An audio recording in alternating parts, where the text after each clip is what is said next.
onto the field for our national anthem, sang live in stadium. Please rise if you are able and remove your hats for the singing of our national anthem. Oh, say, can you see by the dawn's early light what so proudly we hailed at the twilight's last gleaming, whose broad stripes and bright stars through the perilous fight o'er the ramparts we watched were so gallantly streaming, and the rocket's red glare, the bombs bursting in air, gave proof through the night that our flag was still there. Oh, say does that star-spangled banner yet wave o'er the land of the free and the home of the brave.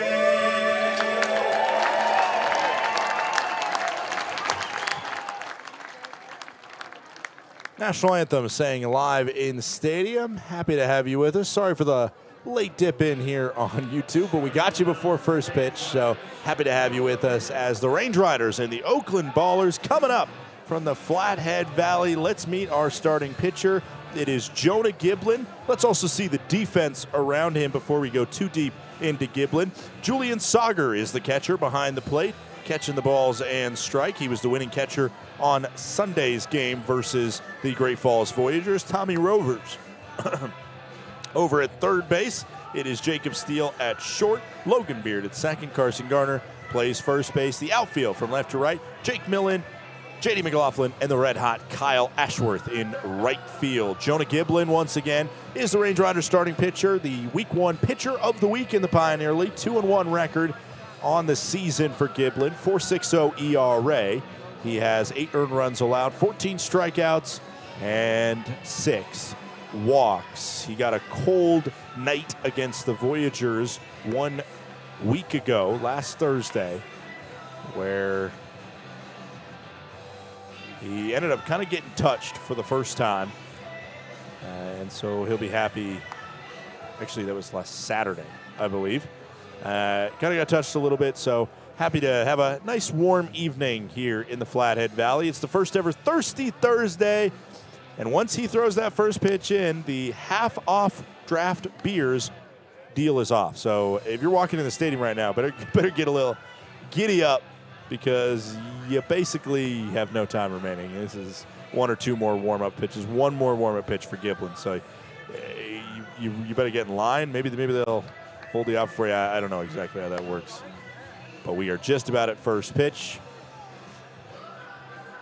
Also, during this game, keep an eye out to the Range Riders social media. I believe it is during the game when the video with our 4th of July jerseys drops.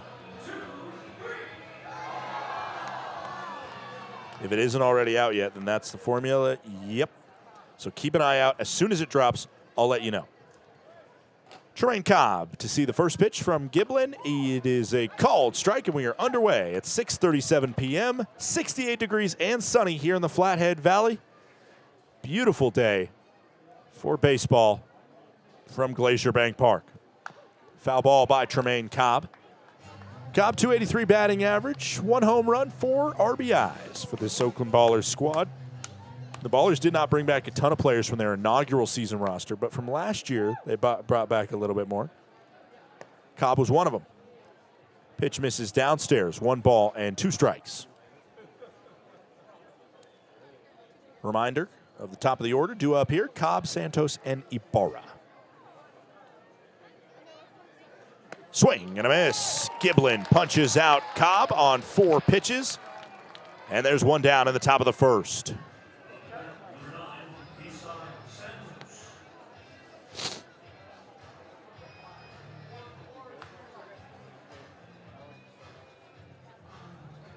Offered it right over the plate, and Cobb couldn't catch it. Isai Santos now to bat from the left side. Right fielder today for this Ballers squad as he sees a called strike. Count goes to 0-1. Home plate umpires Larry Pfister, Paul Graham over at first. Rob Minter is at third base. No balls, 1 strike. Fouled off. Count goes to 0-2 as that one just tucks on the field side of the netting. No balls, 2 strikes, 1 out, top of the first inning.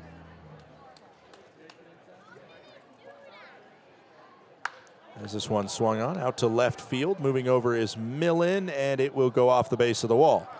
Then it'll be juggled a little bit there. Isai Santos has a double. Rare extra base hit for this Baller squad this series. They have struggled to be able to string a lot of power together. As Junior Ibarra, who is a power threat, steps into the batter's box. 6 home runs, 16 RBIs for Ibarra, 279 batting average.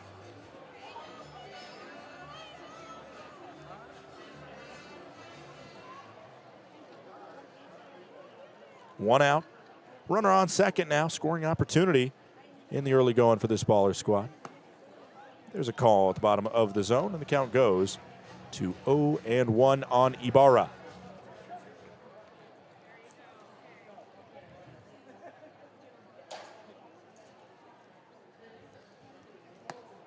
Also called a strike. Count goes to 0-2.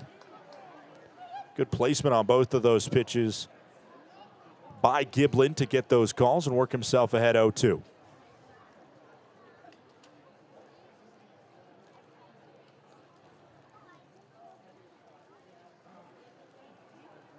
Pitch home. Skips way in there. Santos headed to third. The throw will not be in time. Looked like he was going on the hit to the ground, so it'll go down as a wild pitch to reach the runner to third.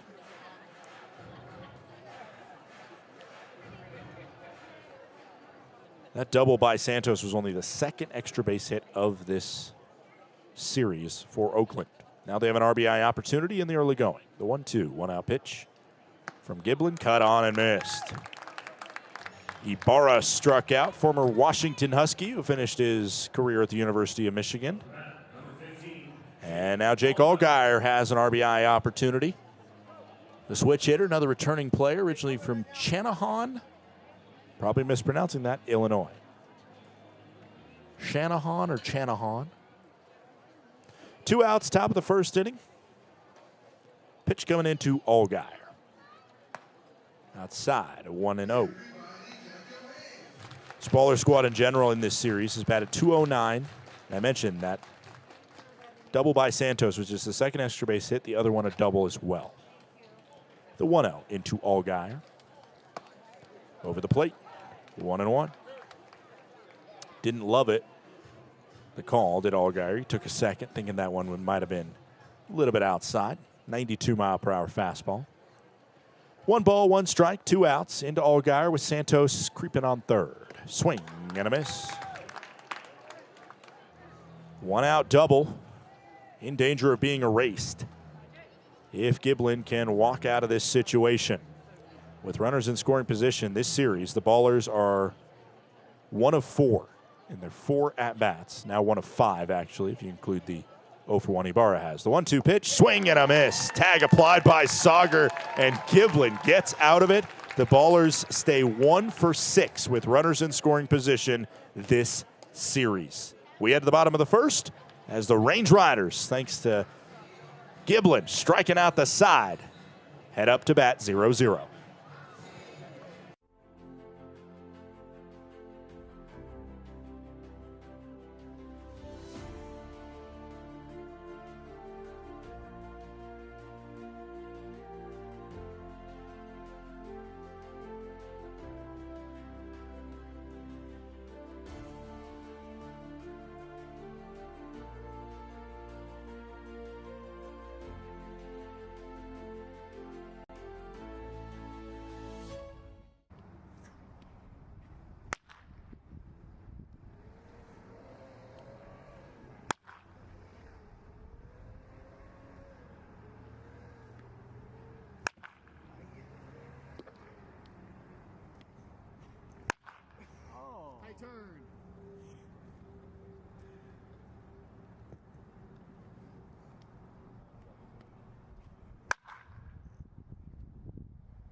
Welcome to Magoo & Company, a third-generation family-owned business nestled in the heart of downtown Whitefish. We offer a dazzling array of diamonds, ethically sourced Montana sapphires, and captivating custom designs that capture the essence of Montana's natural beauty. From jewelry design and appraisals to cleaning, repairs, and gemologist consulting, your satisfaction is our priority. Experience the magic of Magoo & Company and discover the perfect piece to celebrate life's special moments.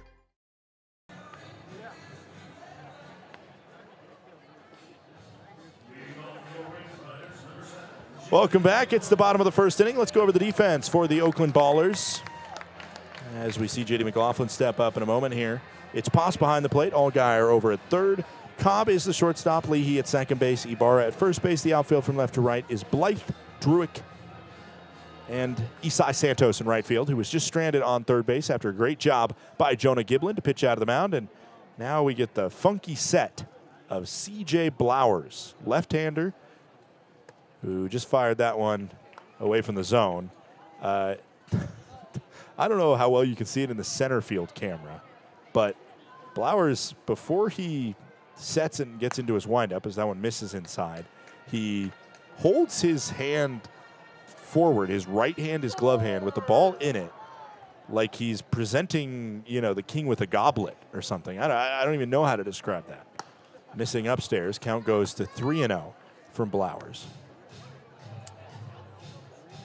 It has been first inning struggles, the storyline for Oakland this series. What a funny quirk here from Blowers. 3-0. Needs a strike, and he gets one. 3-1 into J.D. McLaughlin, Range Riders center fielder. Day off yesterday for McLaughlin, 267 batting average. Biggest thing he wants to get those strikeout numbers down. 3-1 pitch. And it's ball 4, and he works a walk. It is his 11th work walk of the season. Range Riders by far lead that category in the PBL season. It has not slowed up no matter who their opponent is. Billings did the best at hitting the strike zone, and that's the reason why it was pretty much the closest series the Range Riders have played. Great Falls struggled, especially in the opening sweep the Range Riders had over them in Great Falls. And struggles have certainly continued for this Ballers squad. Called strike, and the count goes to 0-1.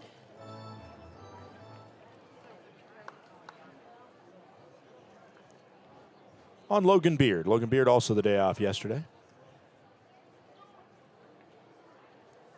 Foul ball. Count goes to 0-2. Most walks in the league. Range Riders with 130 and number 2. They're coming here tomorrow. The Missoula Paddleheads with 106. Long Beach, one of the teams tied with the Range Riders near the top of the league, 101. The Ballers, as that pitch misses low and the count goes to 1-2, are second to last, only in front of the Red Pocket Mobiles with 64 total walks. That means their on-base percentage is second to last at .350, only above Red Pocket. While the Range Riders, despite having a pretty mediocre, as there's a swing and a miss and a strikeout of Beard, Range Riders have a pretty mediocre batting average, but their on-base percentage is second in the league, only behind Billings.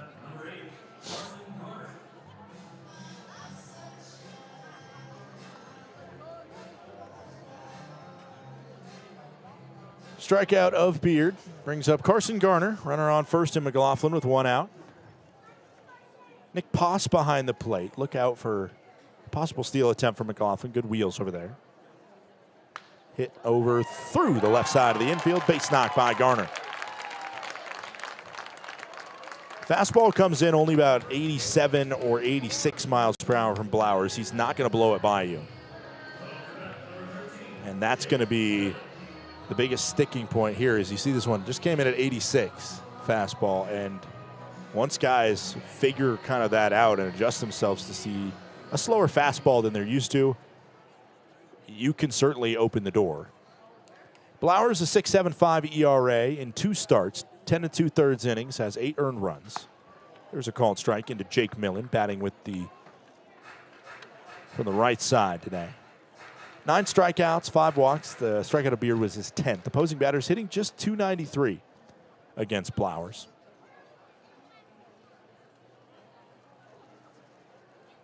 That one downstairs. Good block by Poss. 1 ball, 1 strike, 1 out, bottom of the first inning. 0-0 scoreline. Former Cal State San Bernardino product, which is Division II. The Coyotes. But has not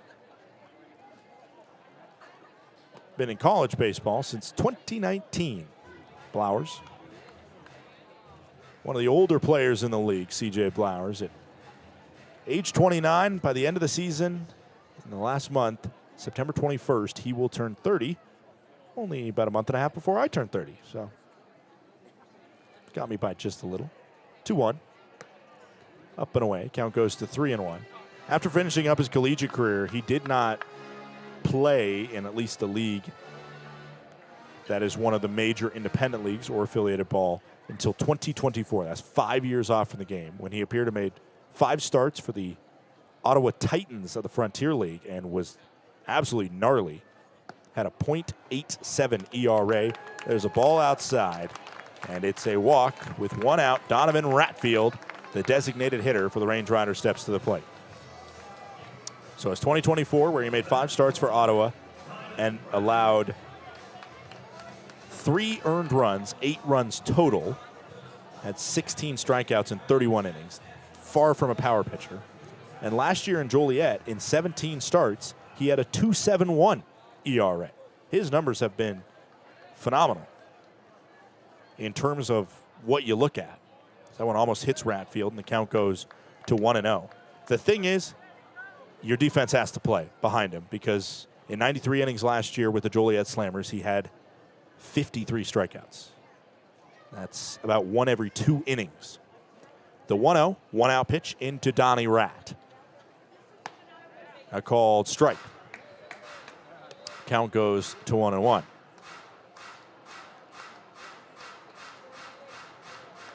Also played a little bit in the West Coast League, which is a summer collegiate league. Played for the Cowlitz Black Bears in the summer of 2017. 1 ball, 1 strike. Swing and a miss. Count goes to 1-2. Ratfield takes the time. That was an 86-mile-per-hour pitch. Again, guys are trying to figure it out. And let's be clear, I'm not throwing a ball 86 miles per hour anytime soon. It's just in terms of comparison to what you're used to seeing. Usually starters will fire it lower 90s in this league. The 1 ball, 2 strike, 1 out pitch as Ratfield fouls it off. Got the big punch out over Beard, and now trying to get through Ratfield, who has been the Range Riders' most dangerous weapon over the course of the season. A .474 batting average. Hit his 2nd home run of the season last night, Ratfield, and had a 2-run double off the right field wall as well. Was a triple short of the cycle, Ratfield. And it's ball 2. Missing below the zone.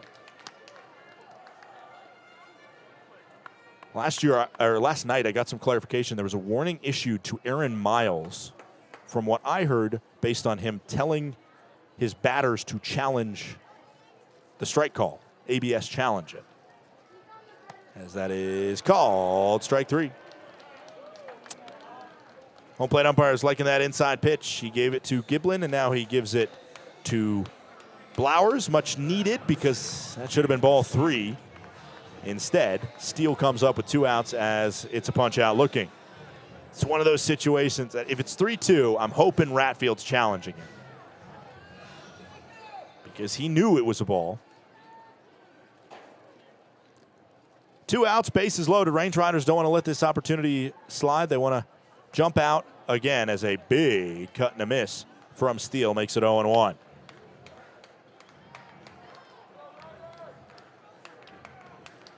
No balls, 1 strike, 2 outs, bottom of the first inning. Steele at the plate, McLaughlin on 3rd, Garner on 2nd, Millen on 1st. Bases stuffed for the Range Riders as Blowers fires home. Up and away, 1-1.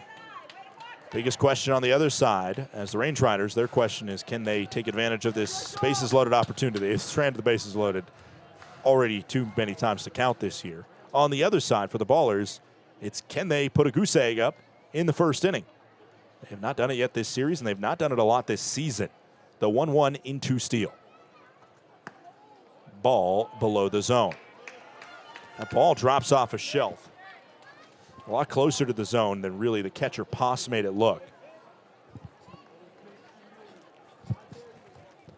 2 balls, 1 strike, 2 outs, bottom of the first inning. Fouled off by Steele, and now Blowers 1 strike away from getting out of this jam here in the first inning of play. Giblin had a scare in the top half of the inning. He survived it with a runner on third. Can Blowers match suit with the bases loaded? The 2-ball, 2 strike, 2 out pitch from the southpaw. Hit up the middle, through for a base knock. Green light to send the runner home. As the throw will come to the plate and ramp off the mound. It is a 2 RBI single by Jacob Steele, and it's 2-0 Range Riders. Steele takes advantage of the opportunity. Garner had a green light the whole way. Druick's throw was ramped up and off the mound. And the Range Riders once again put a crooked number up in the first.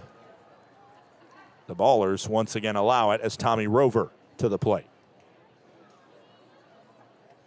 Rover 3 walks last night, as that one almost got him. Count goes to 1-0.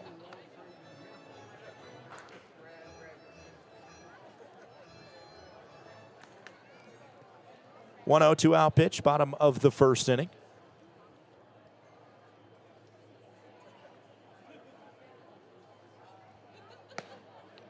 As a called strike on a pitch that missed outside by about 2 balls. 1 ball, 1 strike, 2 outs, bottom of the first inning.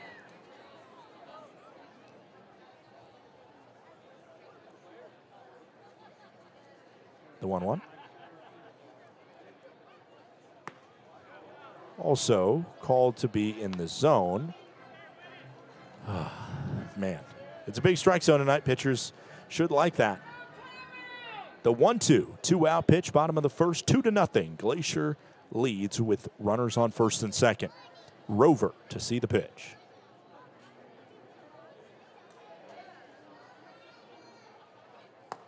Missing inside.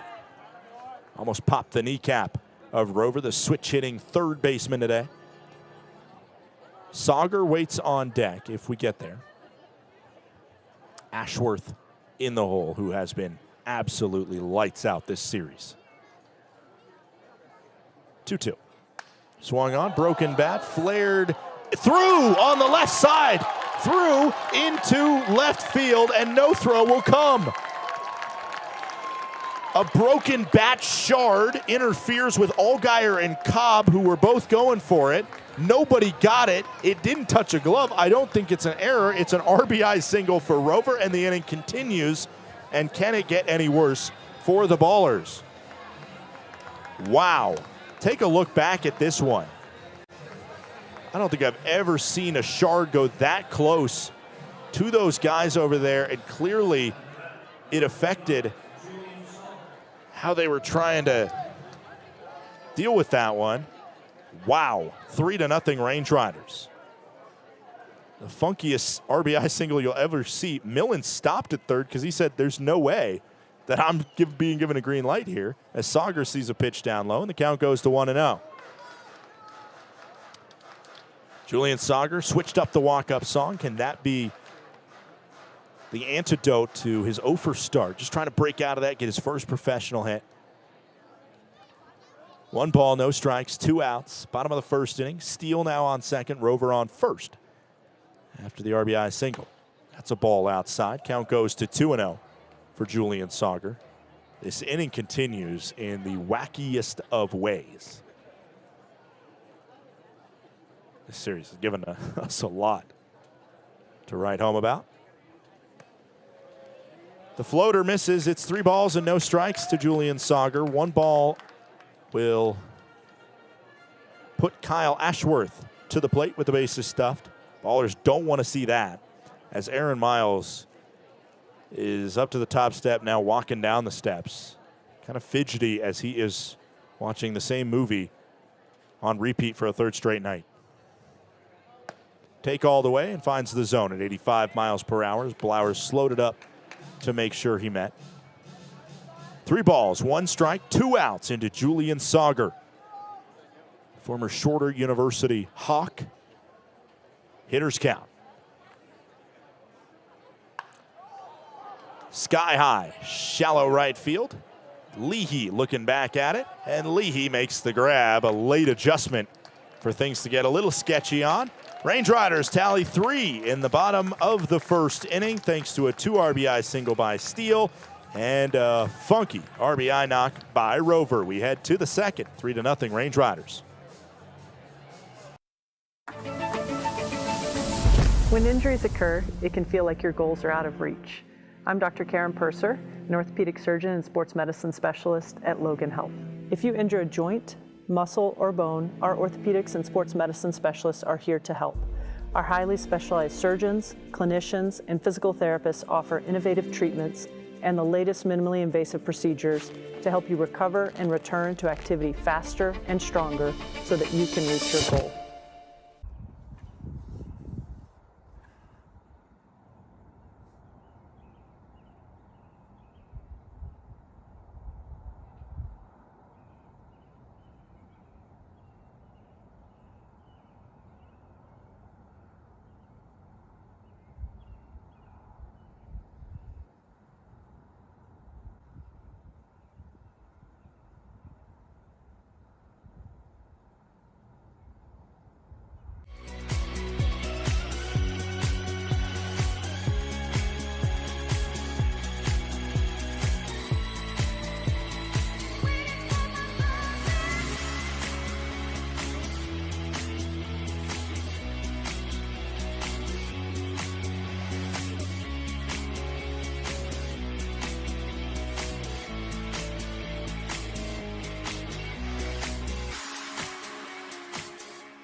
Welcome back. Top of the second inning. It's Jaden Kalura that leads it off for the Oakland Ballers. Jonah Giblin back on the bump after a 15-pitch top of the first inning.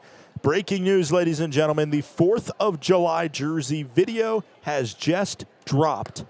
Called strike into Kalura. Head to the Range Riders social media. Go Range Riders on Instagram and X, or Glacier Range Riders on Facebook. The video just dropped. As the count goes to 0-2. That is the jersey the Range Riders will be wearing on Saturday, July 4th. It is sick. I'll tell you what, the video is awesome as this one's hit back to Giblin, who is not able to make the grab. The field will be unsuccessful. That's probably an error on Giblin, who I think probably should have caught that. We'll see what it ends up getting scored as. Right now it goes down as a hit. 61 off the bat, and it just seemed like Giblin kind of maybe took his eye off the ball on that one. Never easy to grab anything coming back at you, even at 61 miles per hour, which feels slow. Kalura reaches to lead off the frame as it's fouled back by Noah Blythe. Count goes to 0-1. So again, I hope you go and check out that video just dropped. Featured in the video, Donovan Ratfield, Logan Beard, and Carson Garner.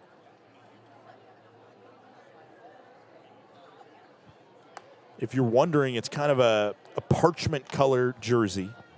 I'll just try and describe it to you. This is not what the Range Riders are wearing now. This is what they're wearing on the 4th of July. Essentially parchment color with red, white, and blue Range Riders across the front as the count goes to 1-2. Just the Range Rider script regular. And then the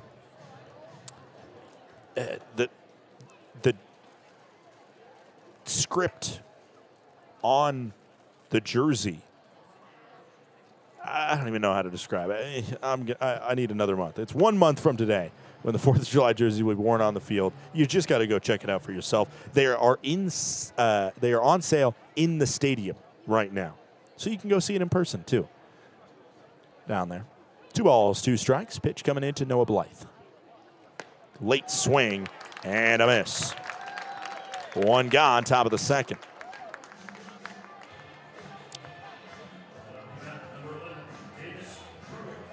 Davis Druick, center fielder, stepping up. As you see this 93-mile-per-hour pitch upstairs that Blythe came up empty on.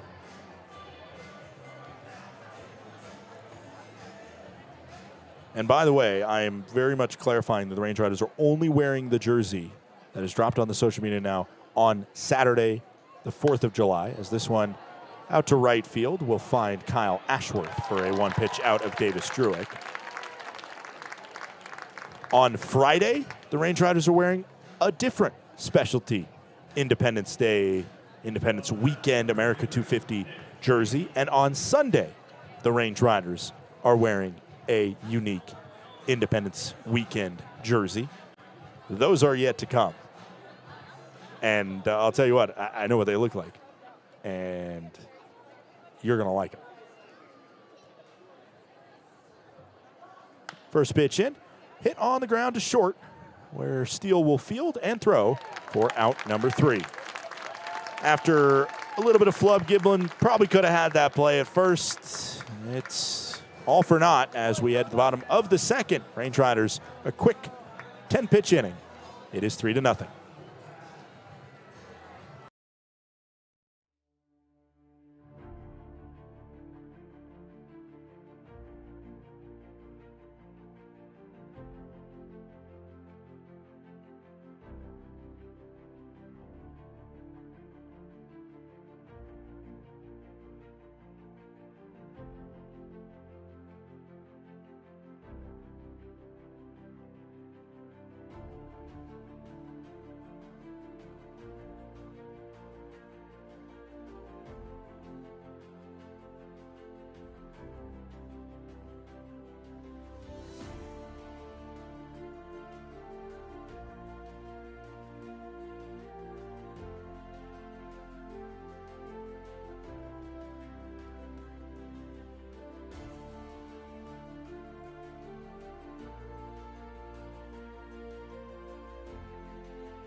In 1858, one man's ingenuity sparked a legacy. When Henry Ward Johns set out to rethink roofing, he built something that would last. That spirit carried forward in 1901, when Johns joined forces with Charles Manville, creating Johns Manville. For more than 160 years, through challenge and change, innovation and resilience have defined who we are. Today, backed by Berkshire Hathaway, Johns Manville is trusted in the commercial roofing industry, with systems built to perform.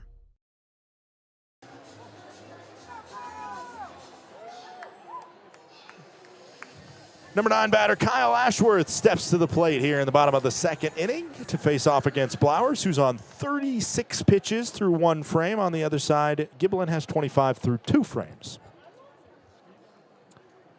First pitch missing outside to Kyle Ashworth. Man, have we been impressed by Kyle Ashworth. .351 batting average. His on-base percentage is top of the team, even, or actually it's second. No, never mind. Raffield's on-base percentage is .600, which is ridiculous. .571, and you're second on the team, Kyle Ashworth. Take that. 2 balls and no strikes into Ash.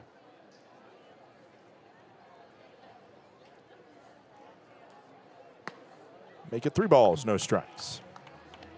This Baller squad coming into this series, it's not like walks were this crazy problem they were having. They're right in the middle of the league. They issued 71, as that's a called strike. Count goes to 3-1. I mean, it's just fascinating. Their pitching staff was kind of right in the middle, and honestly, a lot of the numbers look fairly similar to the Range Riders. Called strike and the count goes to 3-2. 5th in ERA coming into the series, 4th in WHIP, just behind the Range Riders. 3 ball, 2 strike pitching. And it's ball 4. A challenge coming from the Ballers.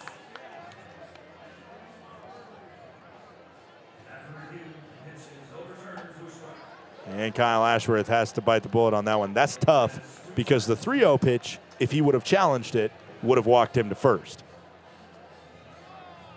Rarely are you going to see a 3-0 pitch challenged if it's called a strike, just because the nature of the beast.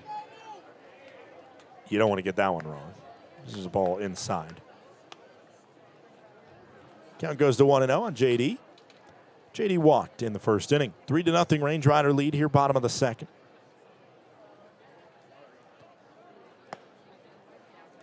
Ball outside. Count goes to 2-0.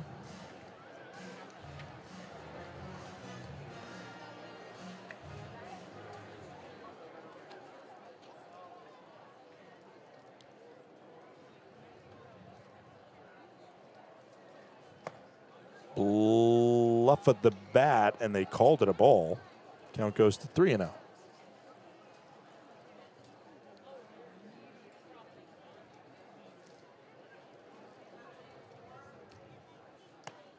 And there's a called strike. As once again, Blowers has to try and work back from 3-0.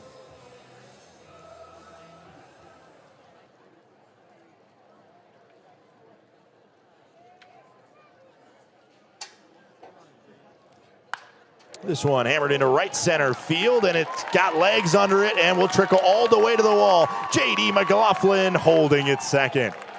A lot of speed with J.D. You got to think that it was crossing through his mind if he wanted a triple. He holds it second. Only inside the park home run in Range Rider history here at Glacier Bank Park was off the bat of J.D. McLaughlin. As you see, the hard contact at 101 to right center field.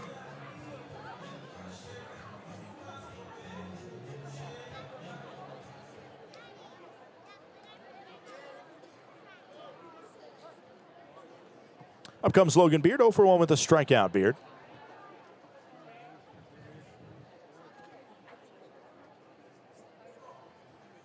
Pitch upstairs.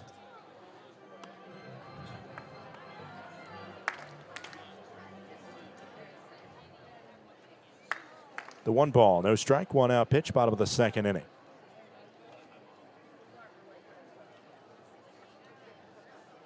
Swing and a miss on an upstairs fastball at 85. Range Riders had an unfortunate string of the slower a starting pitcher's fastball came in last year, the worse they did against him. As Beard sends this one down the left field line, it's well struck, but close enough to Blythe to make the grab. There is 2 gone. Not a swing to be ashamed of there from Beard, as it probably would have got out in Oakland.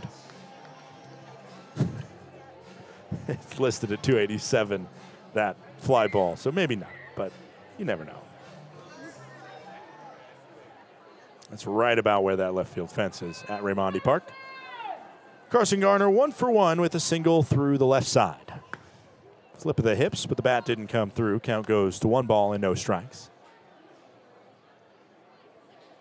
2 outs, runner with speed and scoring position in J.D. McLaughlin.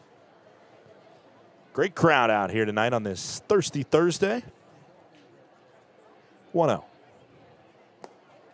Again, missing downstairs. Count goes to 2 balls and no strikes.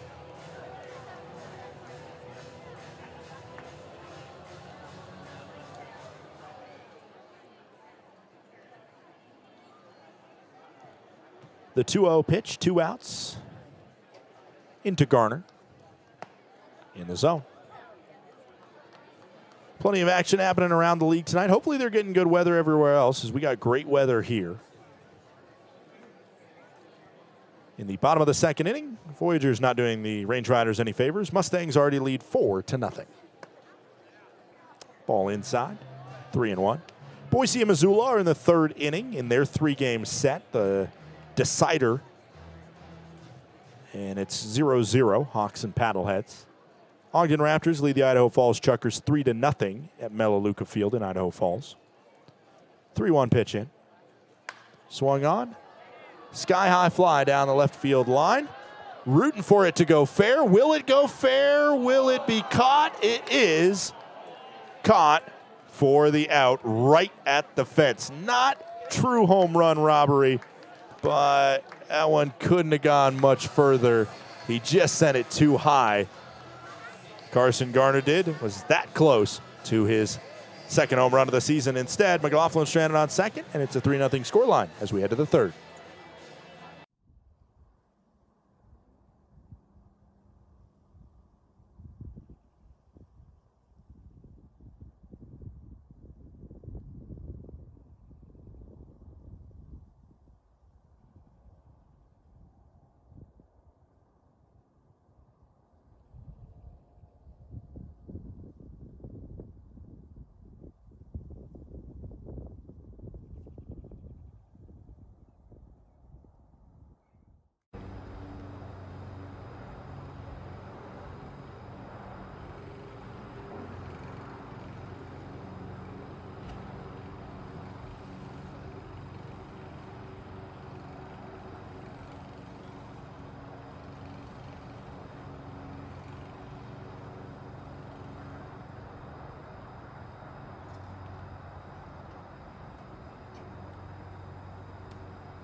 Numbness and tingling in the hand can make you lose your grip. Hi, I'm Dr. Nate Fogel. I'm an orthopedic surgeon and hand specialist here at Logan Health. Repetitive actions can lead to a condition called carpal tunnel. Left untreated, these symptoms can interfere with your daily life. Our fellowship-trained hand surgeons offer patient-specific care to help you regain control. Here's to getting a grip on life.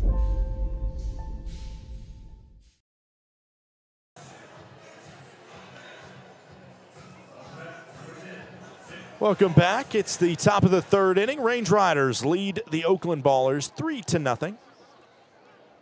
Here in the Flathead Valley, it's 9-1 and 2 due up in the form of Nick Paas, followed by Cobb and Santos. Swing and a miss by Paas. Paas on the season topped the batting average chart, only 13 ABs, but he's got 5 hits, 1 home run, 3 RBIs. Paas does. Came on as a defensive replacement last inning and relieving the legs of Kalura a little bit today by doing the catching. Paas not big, especially for a catcher. Just listed 5'10", 190. Kalura also fairly undersized at 5'8", 190. 0-2 pitch from Giblin to Paas. Called strike 3. Nice placement on the 85-mile-per-hour pitch to put one gone here in the top of the third. Giblin, who is obviously, because the last couple years down in Tempe, used to pitching in sunnier conditions than what he's been saddled with the first couple weeks. You can tell he feels right at home here. Tremaine Cobb stepping to the plate. A strikeout his first time up. Swing and a miss.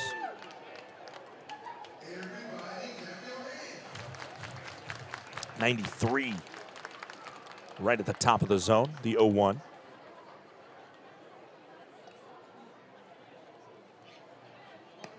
Outside, 1 ball and 1 strike.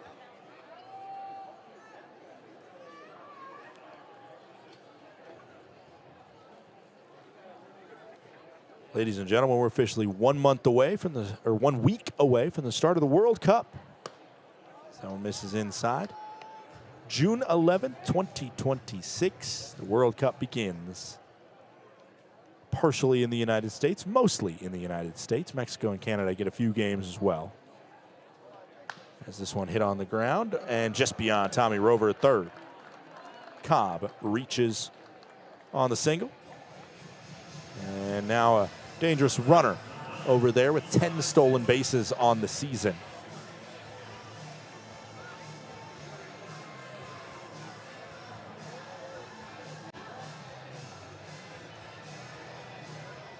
Up steps Isai Santos, the double in the first inning, was stranded on third base. Bluff of the bat. Ooh, not called a strike. Not called a swinging strike. Count goes to 1-0.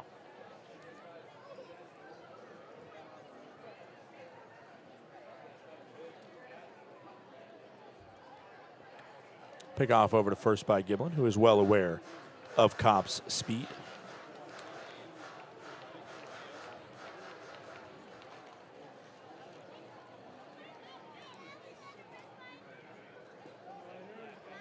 Cobb, second, as there's a swing and a miss. second in the league right now in stolen bases. Osiris Johnson of the Modesto Roadsters, the only one above him. And third, this is kind of a shocking guy that's in third, in a tie for third. Former Range Rider, Antonio Barranca. As Cobb's running, and it's a foul ball. Count goes to 1 ball and 2 strikes. He's tied with Marquise Jackson of the Red Pocket Mobiles. Both of them with 9, as well as Vincent Temisferi, also of the Voyagers.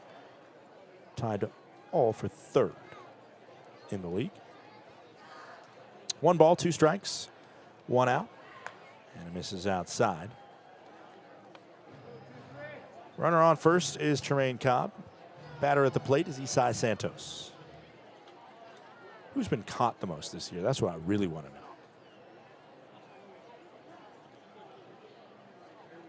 Two balls, 2 strikes.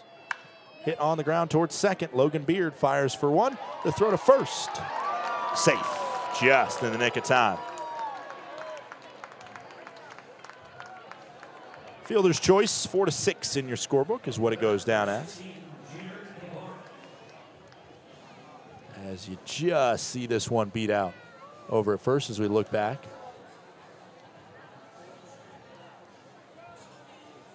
Two gone, top of the third inning.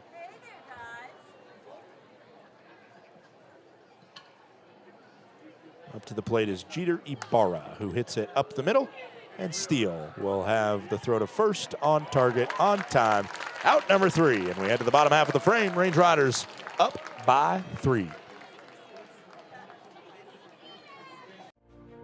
Thinking about where to host your next office event? Book the indoor event space at Glacier Bank Park. With a capacity up to 145 people, our indoor event space is a flexible, year-round venue ideal for accommodating receptions, conferences, and holiday parties. The spacious layout boasts impressive stadium and mountain views, providing the perfect setting for guests to mingle, network, and celebrate. Book your office party today at glacierbankpark.com.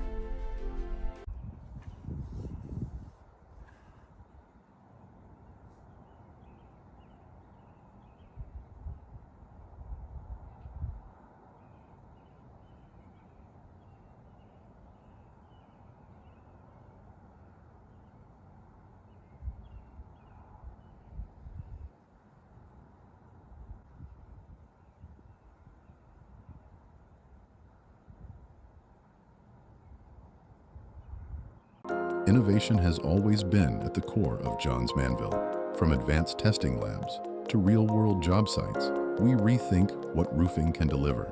Through science, precision engineering, and decades of real-world experience, we engineer commercial roofing systems that deliver lasting performance. At Johns Manville, innovation means listening, learning, and building solutions that meet today's needs while preparing for what's next. This is progress with purpose.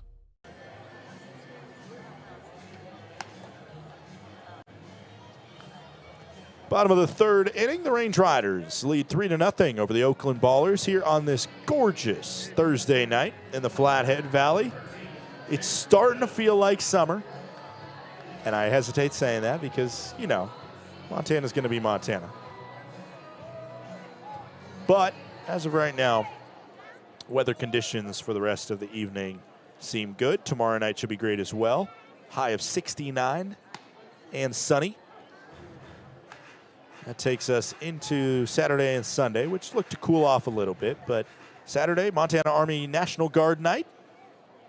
Make sure to come out for that. And ladies and gentlemen, do not miss Sunday, where the Glacier Range Riders wearing specialty jerseys. It is Toy Story Day at the ballpark. 0-2 pitch in, fought off by Millen. Millen, his first time up, he walked.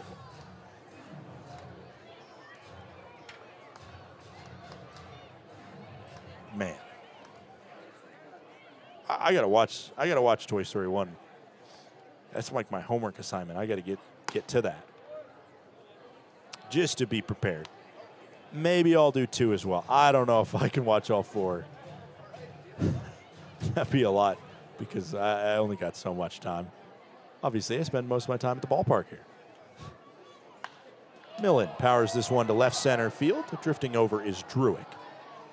Fans, I think if their eyes went to Blythe at first, they probably thought that one might have extra bases on it. But as soon as you looked at the center fielder, Druick, it was routine. Donovan Ratfield, 0 for 1 Ratfield. Struck out looking his first time up. First pitch in is a called strike. Blowers responded well in the second inning after allowing those 3 runs in the first. 0-1 pitch. Powered through up the middle. Donovan Ratfield has himself a base knock, 106 clean off his bat. Off-target throw nearly caused some havoc. And now the man who was a somewhat hero in the first inning. 2 RBI single, Jacob Steele to the plate. Talked about it a little bit yesterday, but this is, of course, one of the best sports times of the year, especially 1 week out from the World Cup. You got the NBA Finals that are underway. No game tonight, but last night, the New York Knicks took down the San Antonio Spurs as this one to right field is caught on a rope out there. But it's a 1-pitch line out from Steele. Ratfield still on first here in the bottom of the third. 3-0 Range Rider lead. Up steps Tommy Rover, 1 for 1 with that broken bat looper that somehow got right between the gloves of Allgaier and Cobb. Knicks and Spurs will play game 2 tomorrow with New York leading 1-0. Rover misses that one. The Stanley Cup Finals also underway between the Carolina Hurricanes and the Vegas Golden Knights. They're in the second period right now in Carolina, and Vegas leads 1-0. Carolina, a historic collapse in game 1. And Vegas, who have somewhat, if you follow chatter, become kind of the villains of the NHL, just scored again. They lead 2-0. And they are trying to take a 2-0 lead in this series. I remember their inaugural season when they were the darlings. And it's funny because they've won a lot as Rover flips this one into right field. And that's all she wrote as Santos snags it for out number 3. We're a third of the way through the contest, and the Range Riders have a trio of runs. It's 3-0 to the 4th.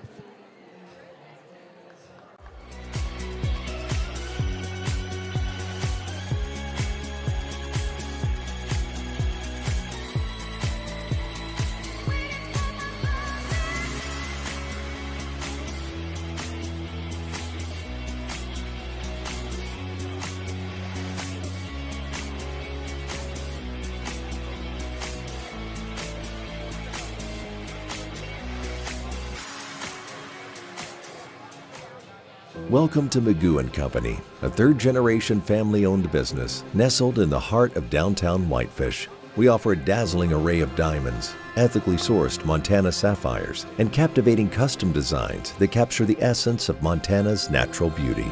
From jewelry design and appraisals to cleaning, repairs, and gemologist consulting, your satisfaction is our priority. Experience the magic of Magoo & Company and discover the perfect piece to celebrate life's special moments. When injuries occur, it can feel like your goals are out of reach. I'm Dr. Karen Purser, an orthopedic surgeon and sports medicine specialist at Logan Health. If you injure a joint, muscle, or bone, our orthopedics and sports medicine specialists are here to help. Our highly specialized surgeons, clinicians, and physical therapists offer innovative treatments and the latest minimally invasive procedures to help you recover and return to activity faster and stronger so that you can reach your goal.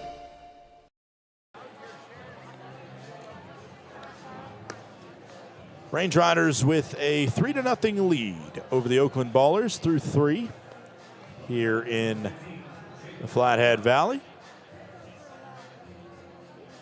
Jonah Giblin, 38 pitches thrown. Jake Allgaier steps up. He struck out swinging with a runner on third. in his last appearance.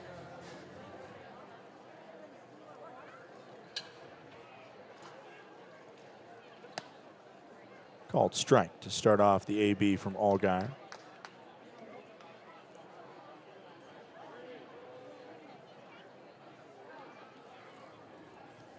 As Allgaier wanted something and then said, nah, I don't need that actually.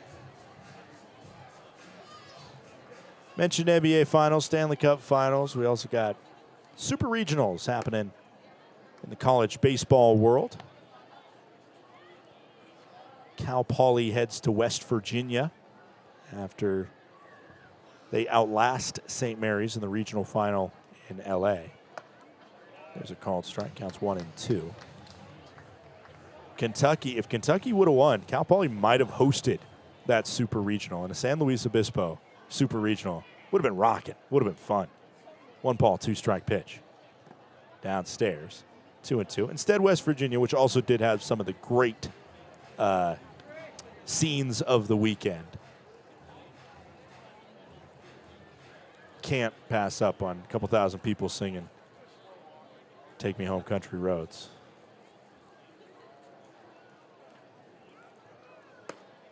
Called ball outside, count goes full.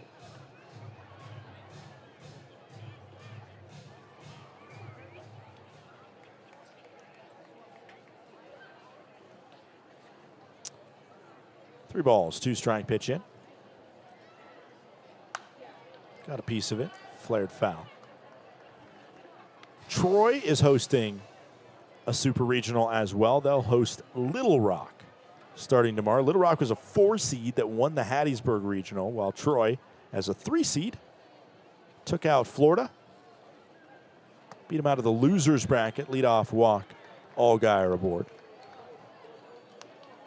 USC, that is USC, the Southern California one. They head to UNC, the Northern Carolina one. North Carolina, the Tar Heels, you know. They're hosting USC in a Super Regional starting tomorrow. SEC battle in Auburn as the Tigers host the Ole Miss Rebels. Swing and a miss from Jaden Kalura, who reached on what was scored a single in the second inning. Oklahoma heads to Kansas in a battle of one former Big 12 school. Love a little resurgent, dormant conference rivalry brought to light there, the Jayhawks and the Sooners. Alabama will host St. John's, who won the Tallahassee Regional as a 4 seed. Texas hosts Oregon. And Georgia hosts Mississippi State in another battle. As this one out to left field, Millen backing up, and a little bunny hop to make the grab for out number 1. Millen was locked in on it the whole way. The hop was just for flair, just in case. 1 out, top of the 4th inning. Noah Blythe up to the plate. That was about the closest we've seen the ballers get to a long ball this series. They've struggled to fly that ball.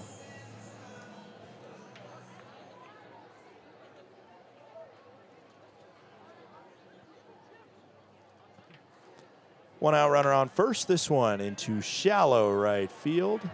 And Beard can't make the grab. The throw will come in quickly to second. Nearly a fielder's choice. 9-6 on your scorebook. That one. Good job by Beard, whether he was close to it or not, to at least make it look halfway close. As you see on this one, with Allgaier on first, he's handcuffed. He doesn't know which way to go as it's buffed up there to shallow right. Beard was crashing in, and it just fell. And Ashworth nearly was able to snag him over there. That's a bloop single. Allgaier to second now, and a little bit of danger here as Davis Struick, who does have a pretty good swing of the bat, steps to the plate. He flied out to right his last time up. Struick. Runners on first and second thanks to a walk and a Texas leaguer single. Ball outside.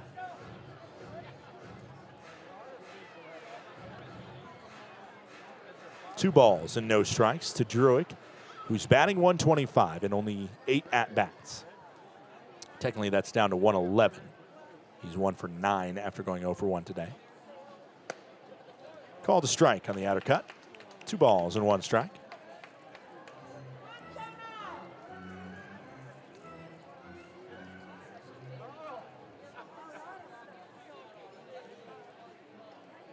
Two-one pitch with runners on first and second. And it's outside, 3-1.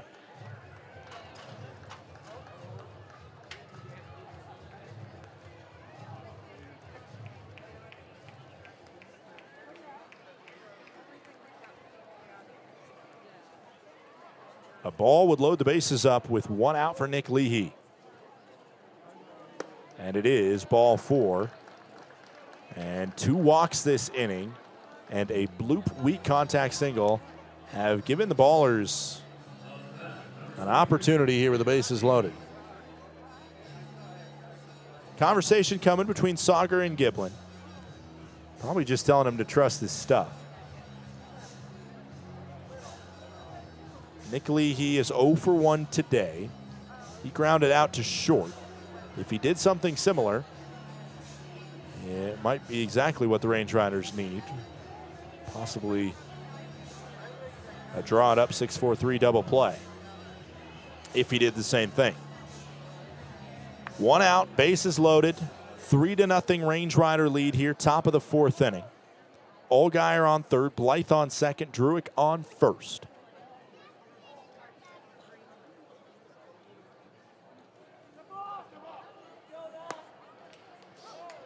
Range Rider dugout yelled step off, and Giblin did not. He hit the zone. I think the pitch clock was right about at 0 as he hits the zone again, and the count goes to 0-2. Leahy was a little bit confused when he heard step off. I think he registered the verbal hearing of that as the actual physical doing of that, which Giblin never did. The 0-2. Down in the dirt, Sauger blocks. 1 ball and 2 strikes. 1 out, top of the 4th inning, 3-0 Range Riders. The 1 ball, 2 strike, 1 out pitch from Giblin. Late swing and a foul ball. Staying alive. Nick Leahy, returning baller, part of the championship squad last year. They need a sign of life. This could be a guy to do it. The 1 ball, 2 strike, 1 out pitch with the bases stuffed. Giblin fires home, swing, and just scraped foul. Leahy staying alive. It's a good at-bat no matter what the outcome is.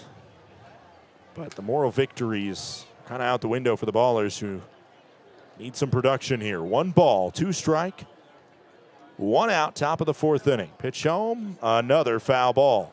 Giblin begging for a punch-out pitch to the former University of California Davis product, former Aggie who's originally from Thousand Oaks, California. Last year for the Ballers, hit .280.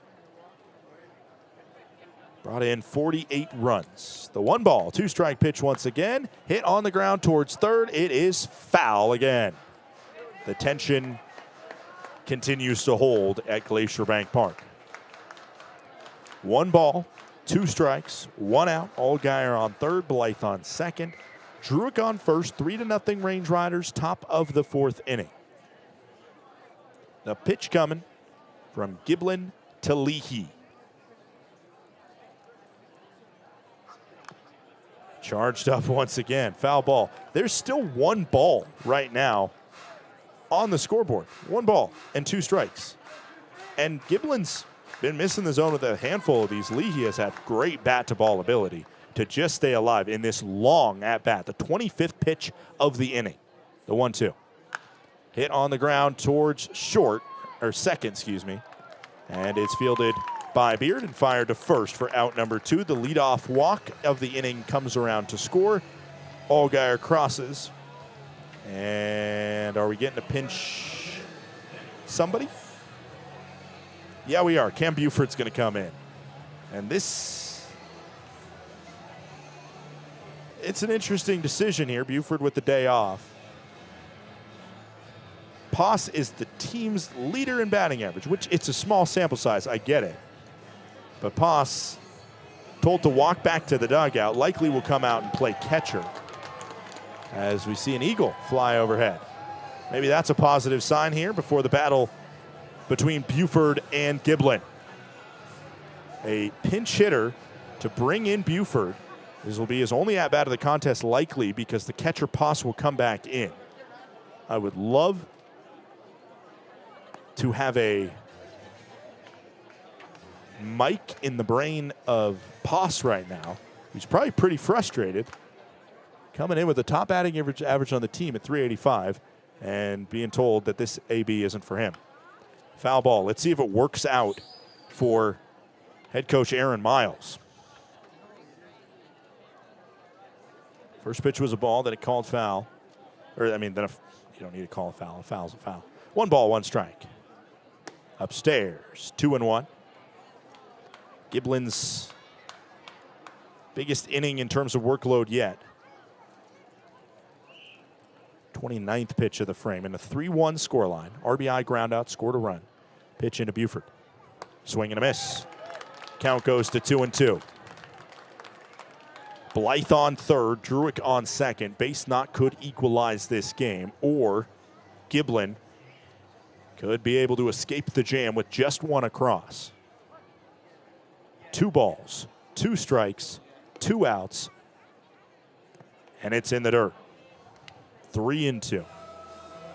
Giblin just trying to key in on that strike zone this inning. 2 walks have been the biggest thing you can knock him for. And eventually did find an out to Leahy, but it was not before a long at-bat. Added to his pitch count total. 3 balls, 2 strikes, 2 outs, top of the 4th inning. Pitch home to Buford and a swing and a miss. The pinch hitter does not pay off for the Ballers, and the Range Riders hold a 3-1 lead as 2 get stranded in scoring position. We'll be right back. Need a space that offers both a place to dine and an area to mingle in style? Book the Hideaway and Corner Suite at Glacier Bank Park. You and up to 50 guests will enjoy full catering services in the Hideaway, and incredible mountain views and comfortable furnishings in the luxury Corner Suite. This versatile combination offers a space to dine and a place to relax, creating the perfect arrangement for guests looking to mingle, network, and celebrate. Book your office party today at glacierbankpark.com.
Julian Sauger leads us off here, bottom of the 4th inning. Sauger, Ashworth, and McLaughlin here in the bottom of the 4th inning. Ballers get 1 back, scores 3-1 right now, as we've seen 2 straight scoreless frames thrown by Blowers. As he cups the glove and gets into his windup and fires. Sauger sky high to shallow center field. Backing up, called off at the last moment, and it's a pop-up for out number 1. 1 pitch, 1 out. Blowers' pitch count situation was much worse going into the last inning than the Range Rider starter in Giblin, but now they're right about neck and neck. Blowers obviously has thrown 2/3 less of an inning, but he's at 67 and Giblin's at 69 through 4. The 1-out pitch into Kyle Ashworth. Upstairs, Ashworth, a rare situation where he's looking at 0 for 1. 1 ball, no strikes, 571 on base percentage. Coming into the contest for Ashworth. Batting average at 351. As there's a called strike on a pitch that was about a ball outside. 1 ball, 1 strike, 1 out, bottom of the 4th inning into the former Long Beach State dirtbag. He is shown ever patient at the plate as that one also called in the same spot, but this time a ball. 2 balls, 1 strike, 1 out. Swung on down the left field line, just foul. Man, it looked good off the bat at 97. He was just a little bit late to it. On average, in the 2 starts for Blowers, he's gone 5 1/3 innings. As you see, I think that's Humphreys there deciding who to give this ball to.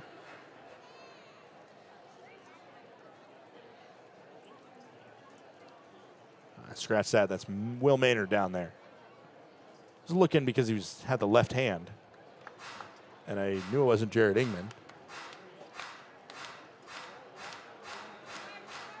I mean, scratch that. Who's our other lefty? Who are our lefty pitchers? Knew it wasn't Hasty. Foul ball. Count stays 3-2. Wasn't Longshore, Canada. And Humphrey's a new addition to the roster. Still trying to figure out what he looks like, honestly. That's what happens when we're in the home games. We barely get to see the team other than from up in the penthouse suite. Ball 4 inside, and one of the top on-base percentages in the league and on the team has himself another free pass. Mentioned the college baseball tournament going on right now, D1. Also softball. Tonight, a World Series champion in Oklahoma City could be crowned. Texas took game 1 over Texas Tech yesterday. They are currently playing right now. The Red Raiders and the Longhorns. Texas wins. They take it. Ball inside. Count goes to 1-0. 75th pitch thrown by Blowers.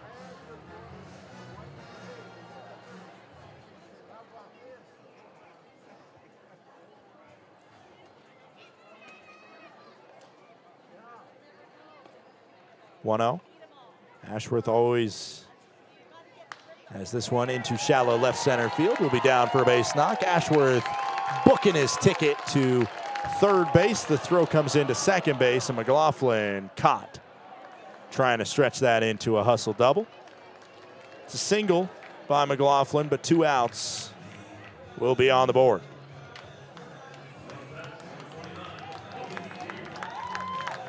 I like the thought for a second because as you see the sweet swing from JD, because you might think that the left fielder Blythe would be occupied trying to get Ashworth out at third, but instead, properly the attention goes. It's much easier to get out there. McLaughlin.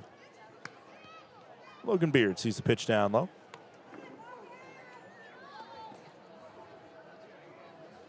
One ball, no strikes. RBI opportunity for Logan. 0-2 pitch. Ashworth on third base. 3-1 Range Rider lead. 2-0 now, or 1-1. All over the place. 1 ball, 1 strike, 2 outs, bottom of the 4th inning. 3-1 Range Riders lead. The 1-1 pitch. Called a strike. For the most part, that location has been getting called. Bat a ball in, both pitchers have gotten it. There's one situation against Ashworth where it didn't. But for the most part, has. 1-2. Down the right field line, and it's out of play. Up on top of the beer garden there. That's why you got to get your seats to the beer garden. Foul ball paradise. Also, it is a great vantage point to watch some home runs, especially the ones that go over the right field fence. Just don't bring the extendo arm and try and snag one that's in fair territory. This one hit down the third base line, needs a big throw. over to first base and scooped up by Ibarra. Great job by Ibarra to deal with that throw from Allgaier. We head to the 5th as the Range Riders strand a runner on third.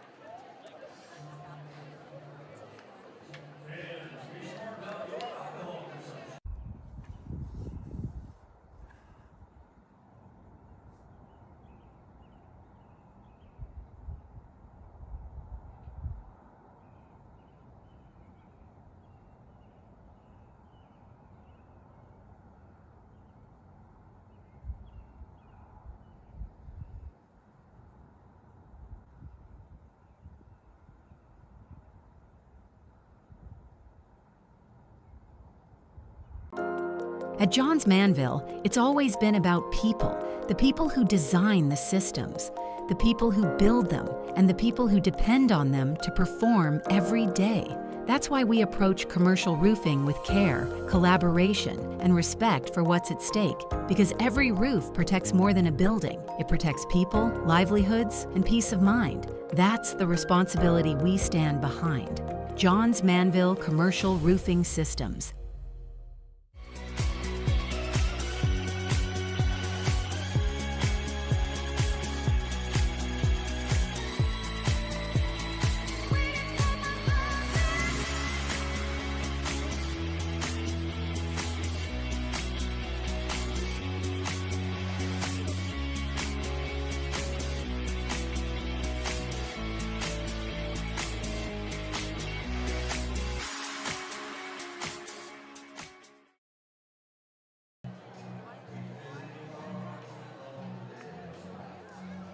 Welcome back. It's the top of the 5th inning, and the Glacier Range Riders have a 3-1 lead here.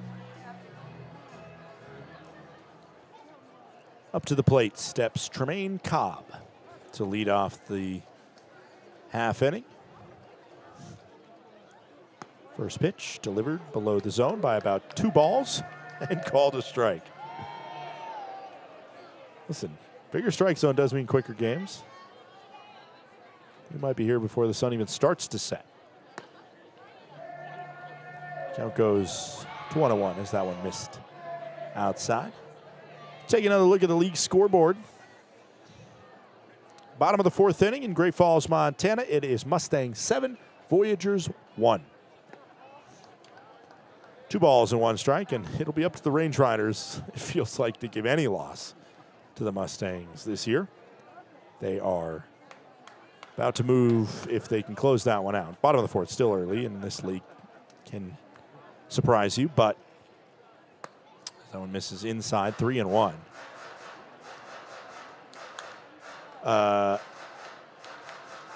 They would be moving to 8-0 versus the Idaho Falls Chuckers, and 3-0 as this one's just beyond the dive of Steele. Leadoff single by Cobb. Giblin didn't do himself any favors there, working behind 3-1. And giving the hitters count to the leadoff batter, Isai Santos now stepping in. Bottom of the 5th in Missoula, Montana. It's a defensive duel between the Hawks and the Paddleheads. 0-0 is the scoreline there. I think the Range Riders should hope for is that Ryan Wentz is on the bump. And if it's a 0 scoreline, it might be Ryan Wentz on the bump. No, it's Thomas Reisinger for the Paddleheads. Wentz has been the top pitcher for the Paddleheads through the early going. And just like how the Range Riders kind of get lucky to avoid Gabe Davis as the runner's going, throwing to second, didn't get him. Couple fans didn't like it. It is a called strike, and the count goes to 0-1. Not the best of calls on that one, but it is that outside of the zone that has been getting the call. Successful stolen base, the 11th swipe bag of the season by Cobb. He's in scoring position with nobody gone. Isai Santos 1 for 2 with the double. And a count goes to 0-2 on a foul ball. So the Range Riders will get the Paddleheads over the weekend. You'll have a lot of new names to learn if you are a common Range Rider fan and know the paddleheads well, as this one grabbed by Garner over there, and then over at first base, they say safe. Giblin takes a face plant on the bag.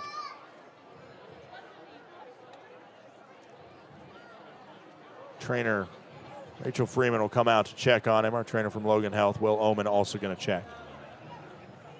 Infield single, as Giblin right now probably just feeling as much of the pain of allowing that base hit as he is whatever actually happened over there.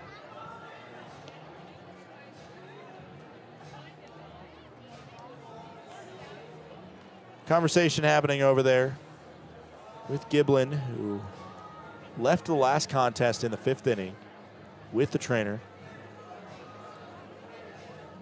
She's talking him through right now.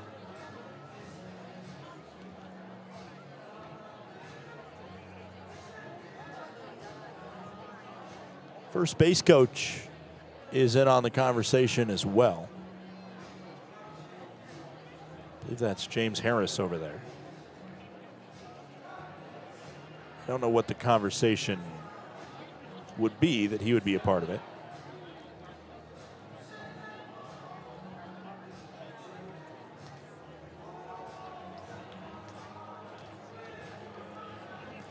Giblin might fire a couple pitches in here to see how he feels. But if it's anything wrist-hand related,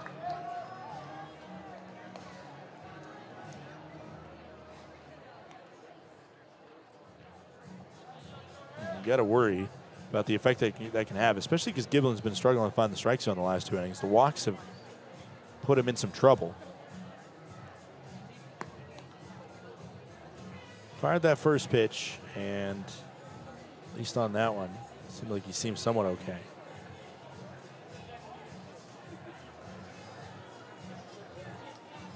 Probably enough to get a right-hander warming up in the pen, and it is.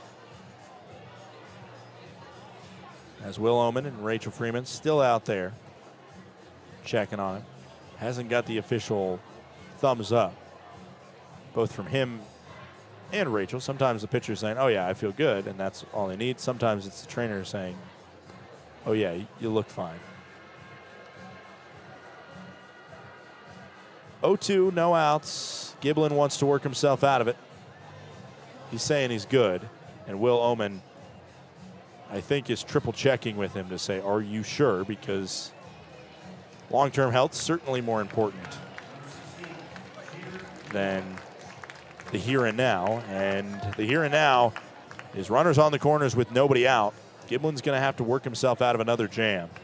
He's going to have to do it against the heart of the order. That one will go down as an infield single. Garner made a great play over there, and Giblin was just late coming over from the pitching mound, and even his full extension dive couldn't get him, as a stunted steal pushes the count to 1-0 on Jeter Ibarra.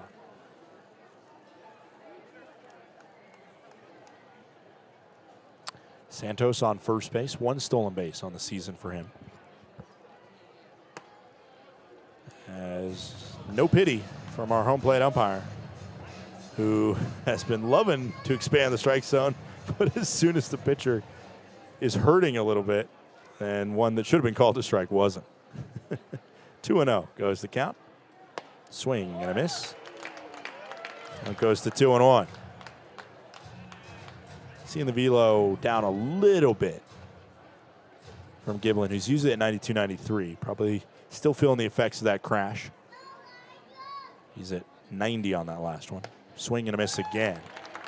Count goes to 2-2 for Giblin, who's over 80 pitches now.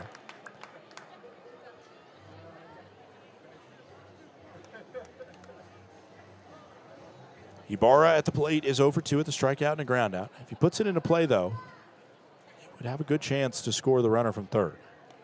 And he won't. Swing and a miss. Giblin did himself a big favor being able to get that punch out for 1 gone in the top of the 5th inning. Ibarra is really struggling with those high fastballs. Range Riders have tried a ton on him, and he is not making contact with them.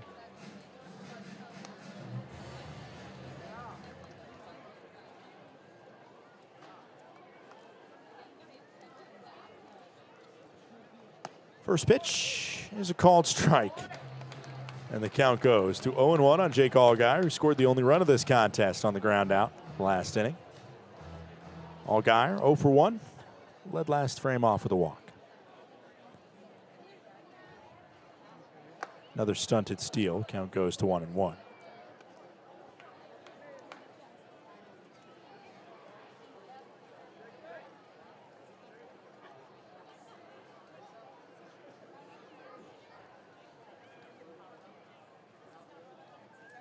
One pitch into Allgaier.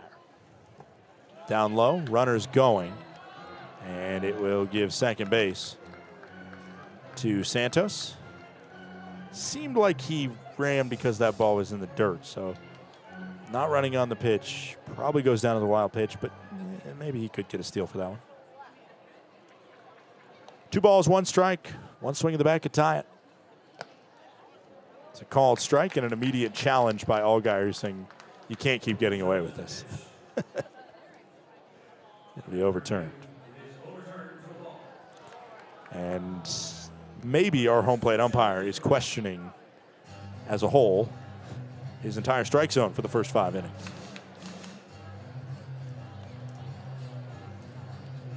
Three balls and 1 strike, 1 out. Giblin fires the pitch to Allgaier. Swung on to right field. Ashworth backs up, makes the catch, and it will be good for a sacrifice fly.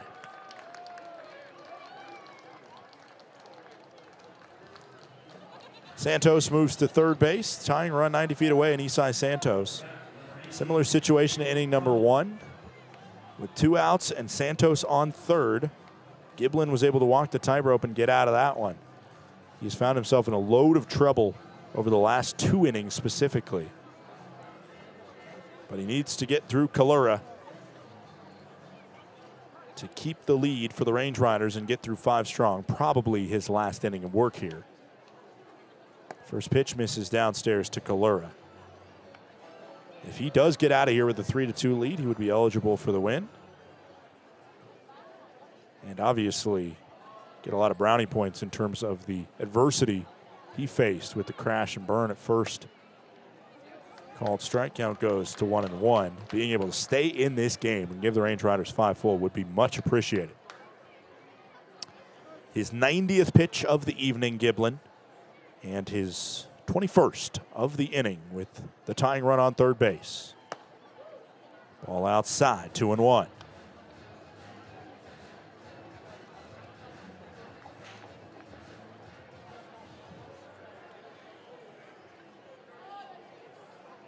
Isai Santos, decent wheels if he gets the chance to run. Wild pitch really is the only place where that matters. 2-1 pitch.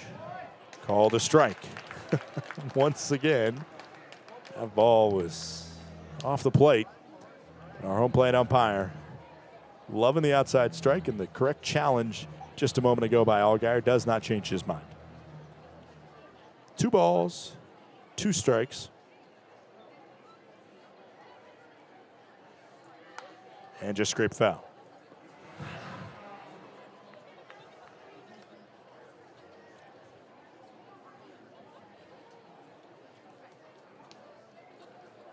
Once again, a 2-2, 2-out pitch with a runner on third. Jonah Giblin into Jaden Kalura. Out to left center field, it's down for a base knock. Kalura holds at first base. It's an RBI single, and we are tied at 3-3. And that's the end of the day for Jonah Giblin as Todd Pratt is out of the dugout. Oh, so close to surviving the scare there and going 5 strong. But instead, Giblin maybe hurting still a little bit from that crash at first. Will leave to a standing ovation and a good applause from many of the Flathead faithful.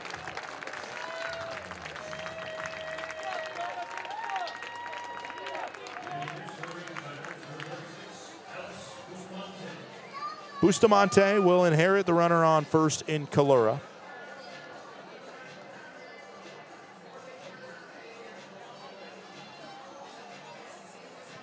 Two outs, top of the fifth inning. 3-3 scoreline. We're all square once again.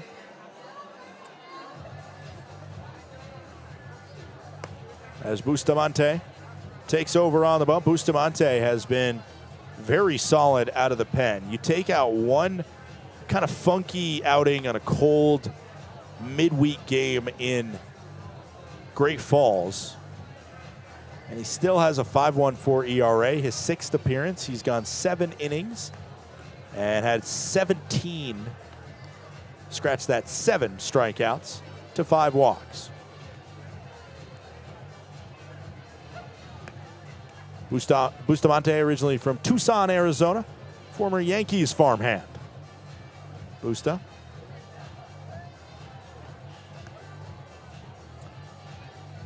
The day, unfortunately, for Giblin will be defined by just a couple moments when he would have loved to throw strikes instead of balls. 4 2/3 innings pitched, 7 hits allowed, 3 runs, all earned right now. He is responsible again for Kalura on first base. 2 walks by Giblin. One of those came around to score. It was the leadoff walk of last inning when he gave the free pass to Allgaier. 7 punch-outs for Giblin. As Noah Blythe steps to the plate. Giving you about 5 innings, only allowing 3 earned runs in this league is a very solid effort from a start. There's no doubt about it. But Giblin probably is going to be frustrated with himself, especially wanting to get through 5 innings and only have 2 earned runs on the board. Ball outside to Blythe, who is 1 for 2. Noah Blythe with a single into right field. That was the one that was almost turned into a 9-6 fielder's choice. In retrospect, that would have been really nice because that run did eventually score. The 1-0 pitch to Blythe.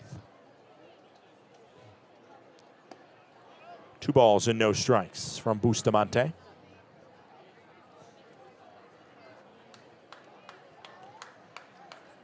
Once again, great Thursday night crowd here. Nearly to the weekend, everybody. 2-0. 3 balls and no strikes. 94 on the gun from Bustamante. But none of these have been particularly close to the strike zone, not even the expanded one that Larry Pfister has given us. 3 balls and no strikes into Blythe. And it's ball 4 inside. Dial it up to 95. But it doesn't matter how fast you throw it if you're not getting it close to the zone. Davis Druick now stepping up in the biggest at-bat of this game. Tie game, runners on first and second. 3-3 scoreline, top of the 5th inning. Druick 0 for 1 with a walk.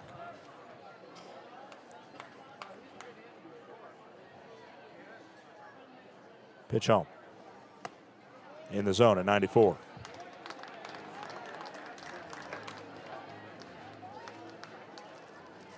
Seven punch-outs and 7 innings of work for Bustamante, just trying to finish off this final third of the inning. The 0-1. Called the ball. Had to hesitate for a second because even pitches that far outside have been given the benefit of the doubt. The 1 ball, 1 strike. 2-out pitch into Druick, former NAIA 4-year player at St. Edward's University. Foul ball. Count goes to 1 ball and 2 strikes.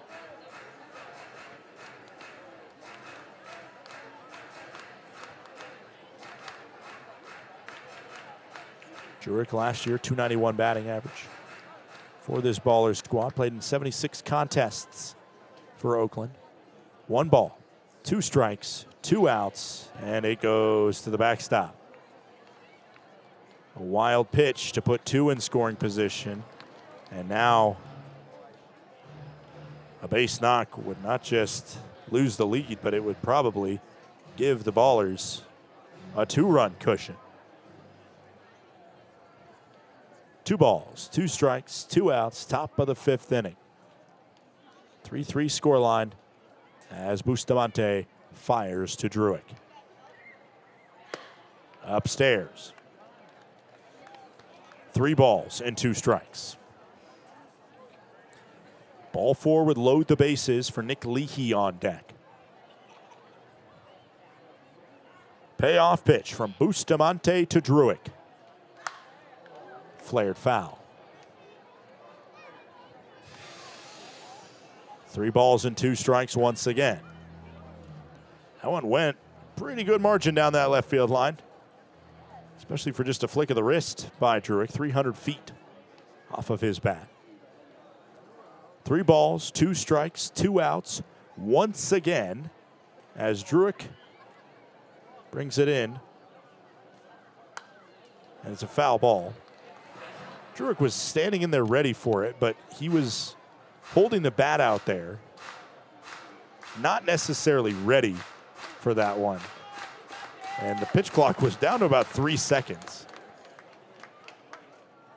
You see when he holds out there, that time he doesn't do it.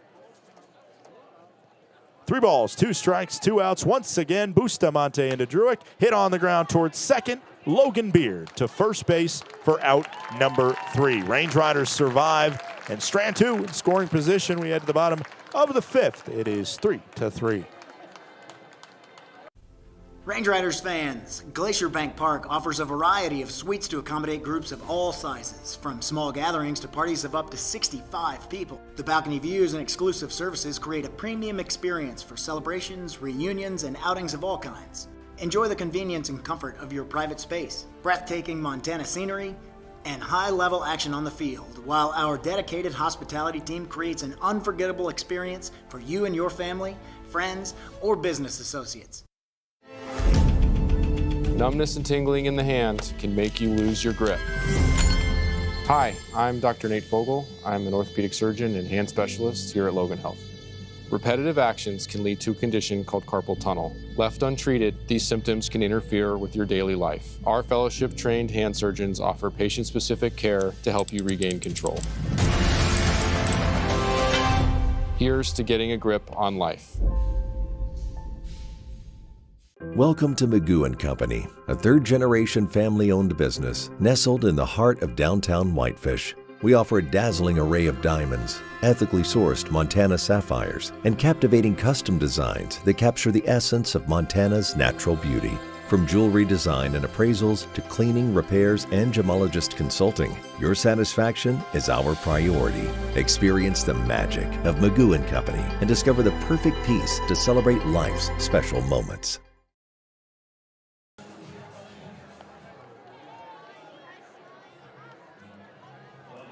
Welcome back. Bottom of the 5th inning. Glacier Range Riders in a tie game all of a sudden. 3-3 on the scoreline. Thanks to some clutch knocks, a sacrifice fly by Allgaier, and a RBI single by Kalura. 3-3, CJ Blowers back out there. Range Riders would love to just cement this as his final inning, as Blowers fires their first pitch upstairs to Carson Garner, who's 1 for 2. Range Riders have also stranded plenty on the bases, left some runs that they wish they would have been able to get home. 5 left on base for Glaciers. There's a swing and a miss. Count goes to 1-1. On the other side, though, Oakland has stranded 7 themselves, so Range Riders can't be too upset.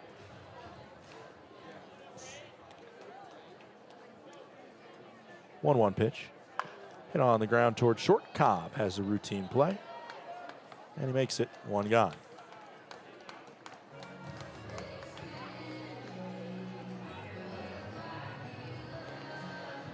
Range Riders batting .286 today with runners in scoring position. .250 batting average for Oakland with runners in scoring position. Up comes Jake Millen. Millen 0 for 1. Would be a great time right now for a Millen moment, as he took a big cut and fouled it off. No balls. 1 strike.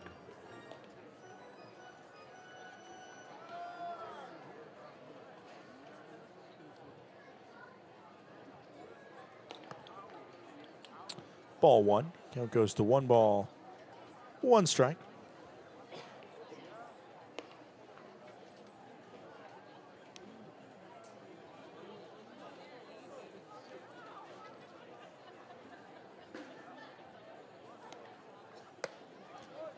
That one called a strike.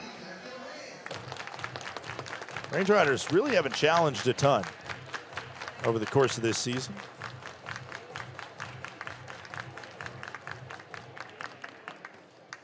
Probably for good reason. That one's downstairs. And the funny thing is they do walk a ton. So it just shows you haven't been having, all these challenges that have overturned things to walks. That's the reason for all the walking. 2-2 swung on by Millen. Sky high fly to right field. And the right fielder Santos will stop and make the grab at the warning track for out number 2. That one had pretty good carry on it, despite the fact that it didn't look too scary at first. Donovan Ratfield, 1 for 2. Step into the plate. Single up the middle his last time. That one off for dead center for Millen. Again, got it pretty good, but just put it too high, and that's what we've seen a couple times on the deep fly out off the bat of Garner, similar thing. We just put it too high. An exit angle of 50 degrees, which is way too high. The Range Riders' first baseman Garner would have wanted it. 0-1, 91st pitch thrown by Blowers.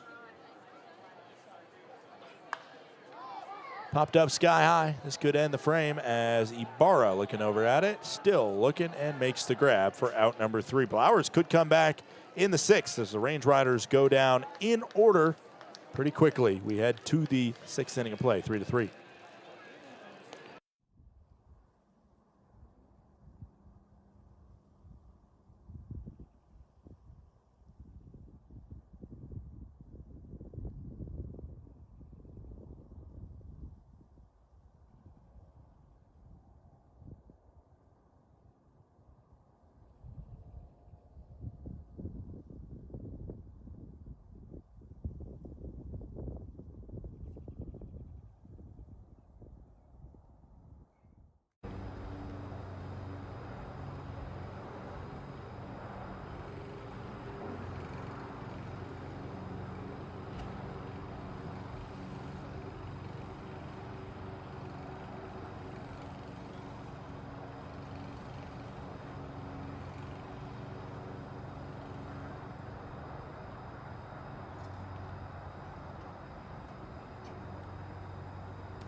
Welcome back into the broadcast booth. It's the top of the 6th inning. Scoreline is 3-3 as Connor Housley comes in as the new pitcher. We welcome our in-stadium host and sideline reporter, Lauren Hill, to the broadcast booth. Lauren, welcome up.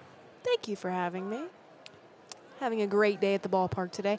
It is beautiful outside. Beautiful weather. It seemed like a lot of fans were here early for the first Thirsty Thursday. Oh, yeah. They Great were crowd. excited. I was walking down on the concourse. I saw a lot of people. One of the best happy hours in the Valley, as we're seeing time called and a ball given to Connor Housley, thanks to a pitch clock violation to get it started. 1 ball, no strikes. Nick Leahy up at the plate. Leahy, Buford, and Cobb here in the top of the 6th, due up in this 3-3 game. Housley fires the first pitch to a bluffed swing. Count goes to 2-0. Housley on the season, 10.38 ERA in 4 appearances, 4 1/3 innings pitched. Just trying to get that walk number down, Housley, but he's already behind 3-0 on the count. Obviously, 3 straight wins by the Range Riders, Lauren, so you got to talk to these guys after the game especially, but just throughout. Good vibes as it's ball 4 and a 3-pitch walk issued by Leahy, or issued to Leahy. Just the vibe in the dugout has to be awesome. Like, the guys have to be really just enjoying it right down there and playing well as we're going to see a pinch runner, maybe?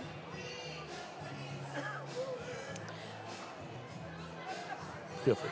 But yes, yeah, the vibes in the dugout are amazing. Just with, even like you said, we're on a win streak right now, but with that in mind, but also just the weather being like this today, and it's finally just not, you know, kind of icky and raining. Vibes are great down there. Everybody's leaning up against the side of the dugout. They're showing their faces. All smiles down there. All kinds of noises, you know? Yeah. In the dugout. Dugouts, they're weird. Oh, yeah. But, yeah, everybody's down there. All smiles. Everybody's happy. First pitch into Nick Poss is a ball that misses, and the count goes to 1-0. 4 pitches thrown by Housley. 5 balls called due to the pitch clock violation that started off the last AB. Pinch runner over there is McKenzie. That one misses up high. 2 balls and no strikes. Nick Poss, he was pinch hit for his last time up, but back in. The Women's Collegiate World Series is in Game 2. This is a pickoff over to first base, not successful. Game 2 tonight, Texas won Game 1. If you have to choose between Texas and Texas Tech because you are an SEC alum. Yes. I'm going to choose Texas. You go to the SEC. Yes, of course. Of course. Swing and a miss. Count goes to 2-1. When my team is not playing, you'll root for SEC. Teams plural, I guess. Whether it's Georgia or Tennessee. And, you know, sprinkle in Georgia Tech in there. I grew up a Georgia Tech fan. If they're playing and my 2 teams are not in said game. That was almost a successful pickoff attempt. I do root for the SEC unless it is the University of Alabama. And if it's that, you're never getting my support. No sport could get my support in that. Swing and a miss. Throw into second. Got him. Nice throw by Julian Sauger behind the plate to get out McKenzie, who had a good lead. And just like that, the leadoff walk is erased. Count goes to 2-2 on Poss. Speaking of your allegiances, for those who don't know, you have kind of an interesting storyline. You started at Tennessee, and funny enough, you did the math at some point. You overlapped with pitcher Connor Housley at Tennessee. 2-2, swing and a miss. 2 outs. So that's where you started your collegiate career. Same time Connor Housley was there, and then both of you guys ended up transferring to the state of Georgia. Yes, actually, yeah. So I entered college, I guess, 2019. I went to the University of Tennessee in Knoxville, so go Big Orange, for a year and a half. And I was actually studying to be a veterinarian. And here I am. So obviously I made a career switch there. But yeah, no, in January of 2021, I transferred to the University of Georgia and acquired my degree from the University of Georgia. So go Dogs. Connor Housley himself transferred to Kennesaw State University. Played for the Owls to finish out his career. As that pitch is taken inside. Cobb was asking about something. What was that a ball? I don't know. He stopped. He was already mentioning while the throw was happening, so I don't even know. Yeah. 1-1 as Cobb flies it up. This is towards no man's land in shallow center field. J.D. McLaughlin is there to grab it for out number 3. So whatever that was, Range Riders survive it. Range Rider pitcher Housley works the leadoff walk, but Sauger helps him out with the caught stealing. He gets a punch out and a fly out to finish the frame. We head to the bottom of the 6th inning. Glacier Bank Park is just so beautiful. The absolutely stunning views, the facility that we have, we're just very fortunate. This is a place where people can gather throughout the community. The location of the park itself is centrally located within the valley, and as such, it keeps everybody coming from all the different municipalities throughout the valley, and really it's just a hub for the community to meet. My favorite thing about coming to the ball field is seeing old friends, seeing the beautiful complex, and the staff, how friendly they are. They greet us with friendliness, and the seats are awesome. we also get to connect with folks as far away as Boston that are here on vacation that actually want to come to a ballpark because I talk them into it because that's how special it is. So we come to socialize. We love our group and we just have a really good time. Of course, we like watching the game too. And we like to win.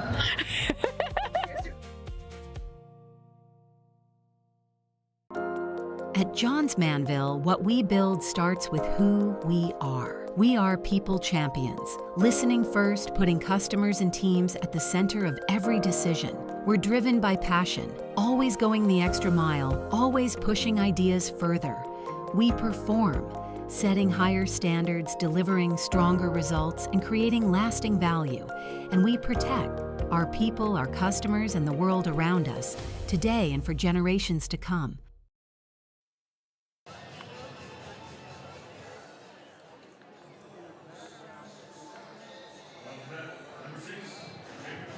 Welcome back. It is the bottom of the 6th inning. Range Riders and the Ballers tied at 3 apiece here. Jacob Steele leads it off. 2 RBI single for Steele in the 1st inning. Range Riders have not scored since then. Steele, 1 for 2. And the count goes to 0-1 on Jacob Steele. Central Missouri product. Sky Gladstone alongside me, Lauren Hill. Range Riders in stadium and sideline reporter. Got to talk with Donovan Ratfield after the win yesterday. Lauren did. Yes, I did. And if y'all watched that interview, you would notice that he did something not totally uncommon, but a little jarring as the reporter, as you were supposed to hold the mic the entire time and kind of face it toward yourself and then face it toward you were interviewing. And Ratfield took it upon himself to grab that mic and hand it back to me anytime I had a question to ask him. And I thought it was very funny. Ball outside, 2-2. Listen, I loved it because he was working with the crowd, especially that final one. He was, yeah. He was pointing out the kid that came to his first baseball game. He loves playing here. He does. In his words, he loves Montana. Yeah. He loves Montana. Love being here. 2-2 pitch. Swing and a miss. Steele punched out. Flowers, 96 pitches and still going strong. He's gotten better as this day has gone on. You ready for life's important question? Always. Would you rather have spaghetti for hair? Like cooked? Yeah, let's go cooked. Let's go cooked. Or marshmallows for toes. Like the mini ones or the big ones? Well, it's the same size as your toes. They're just there. Ball outside. Count goes to 1-0. And Tommy Rover. Rover 1 for 2 today. Single and a flyout. I don't even know how to approach this question. Swing and a miss. Count goes to 1-1. I think it just has to be. I think it's an obvious answer. Marshmallows here, for toes. Oh. You're not going with that? You can't walk on There's no stability. Well, they're just there. the toes. I don't think toes are that important. 2 balls, 1 strike.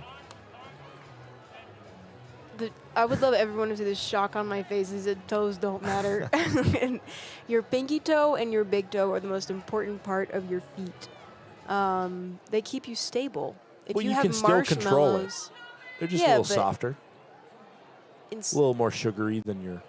You don't got bones though, normal or toes. like what are we talking about? You got a bone in the middle of the marshmallow. Tommy Rover to left center field. That one is headed back to the track, and that baby is gone. Tommy Rover, a solo shot to left center field. Range Riders back in front. I believe, doesn't that tie the home run record? 4th home run of the season for Rover, now equal with Jake Millen for the most home runs by a Range Rider this season. The Range Riders tally another home run this series where the Ballers have not hit a home run, which they came in as one of the top home run hitting teams in the league. Wow. 401 feet off the bat of Tommy Rover. Home run total now for this series is 4 by the Range Riders, 0 by Oakland. Sauger sees that one as a ball. Count goes to 1-1. And coming into this series, Oakland had hit 33, which was second in the league, compared to the Range Riders, who had hit 14, which was 6, which is right in the middle of the league. 6 is not a bad number out of a 12-team league, but 33 is over twice that. A lot, yeah. They play in a small park. Ah, okay. Foul ball. Count goes to 1-2. Is this their first away series? First road game. Yeah, Okay. or these games are their first road games. 1 ball, 2 strikes, 1 out. Bottom of the 6th inning. What do you think of the stance here by Blowers? I don't know if you noticed that. Is this one ripped up the middle? First professional base knock by Julian Sauger. There we go. That one's got to feel good for him. He switched his walk-up song coming into this contest, and it has proved true as the former Shorter Hawk is aboard with 1 out. Gosh, I'm sure that dugout is electric right now. They've been talking about that all day. Julian, you're going to get it. It's going to be today. It's going to be today. And there it was. It is today. We got a pinch runner for Julian Sauger as Drew Collins, the speedy Drew Collins, will take over at first base. Now you got some speed over there. Sorry. To answer your question, by the way, I fear the breakage that would happen if you had spaghetti for hair. You know, like it's cooked. Yeah. So I feel like you would have a bob haircut kind of thing. You couldn't have long hair. Yeah, I guess go marshmallows for toes. I mean, I don't really know though. Yeah, I mean, the plus about the hair is that I guess you could eat it. But yeah, also I mean, the form is really important. We're having a conversation on the mound right now. They're just trying to buy time for a relief pitcher, Blowers and Poss. And maybe you'll see Aaron Miles come out here as soon as they get back. Yeah, there is things to be figured out in terms of the logistics of the situation. Mm-hmm. Kyle Ashworth 0 for 1 does have a walk today. Drew Collins on first, and that hit him. And maybe that's the day for Blowers. 1 out, bottom of the 6th inning. And there is Aaron Miles out to take out his 29-year-old starter. To the bullpen we go once again for the Ballers. The latest that their starter has made it. First time in this series that the starters made it past 2 innings. So they're certainly happy to get into the 6th with the starter, but a jam will be inherited by the new pitcher coming into the contest. The thing is, spaghetti for hair is just, I don't even know how to handle that. Like, it's just so visible. That's why. Like, it's just so visible. I don't know if you could. Could you dye the spaghetti, you know? Sure. You could And have red spaghetti hair. if it was like spaghetti angel hair, that'd be then more you could deal with feasible. that. Yeah, So if you yeah. could get angel hair pasta, then yeah. 1 out, bottom of the 6th inning. New pitcher into the contest. See, I'm just glad you said it was cooked and not uncooked, because the immediate answer would be marshmallow. Oh, yeah. Well, I don't know. Maybe that's part of like your morning routine is you have to like take a really hot shower. You gotta cook Boiling your water. hair every morning. Oh.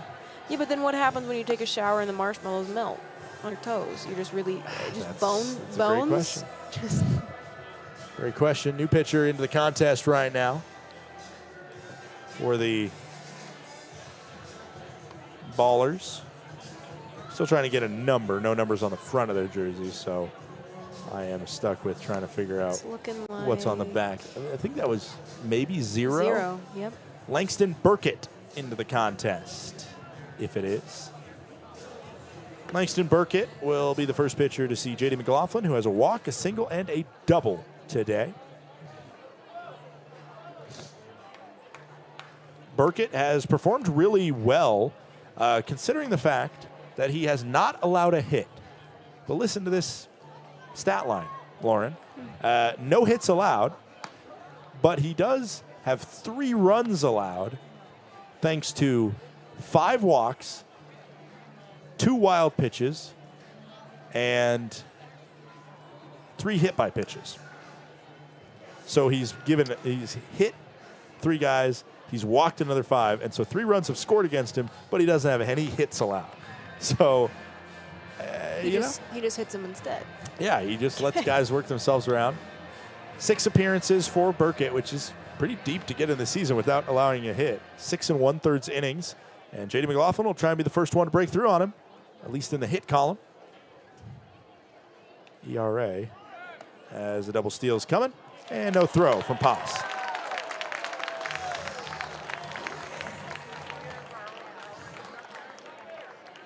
Collins and Ashworth into scoring position now. The count goes to 1-0 for McLaughlin. A sacrifice fly will do the trick as the infield is in a 4-3 contest. J.D. McLaughlin versus Langston Burkett.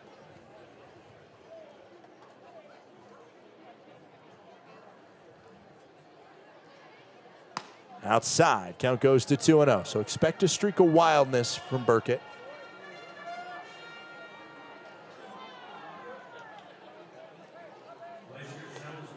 Oh, that was called a strike, apparently.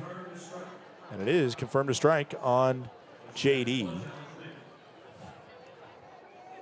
Good call by our home plate umpire there. Count goes to 1-1. 1 out, bottom of the 6th inning. 4-3 Range Rider lead. And that one gets all the way to the backstop. The throw will come, the flip, and it's safe at home. Burkett wanted it, and Collins took the hit. He don't care. That invited a Todd Pratt high five on his way to the dugout. Take a look back at it. It bounced off the wall perfectly for Post to just flip underhand, but as you rarely see this play made, the look in, great shot by our crew. And it does look like that left hand of Collins got in safely. A wild pitch makes it 5-3. That's called a strike on the outside, and that's the one he should have challenged because that one was a ball. Ashworth got to third on it. Count goes to 2-2, 1 out, bottom of the 6th inning. Sky Gladstone and Lauren Hill with you. As JD will see the 2-2 pitch from Burkett.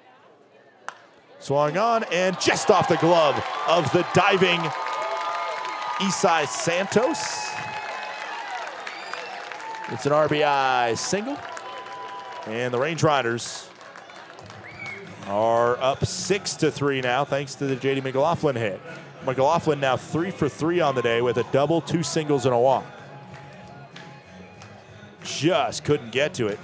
Santos now at second base, it seems. As maybe McKenzie into center field. And Jurek into right. Called strike into Logan Beard.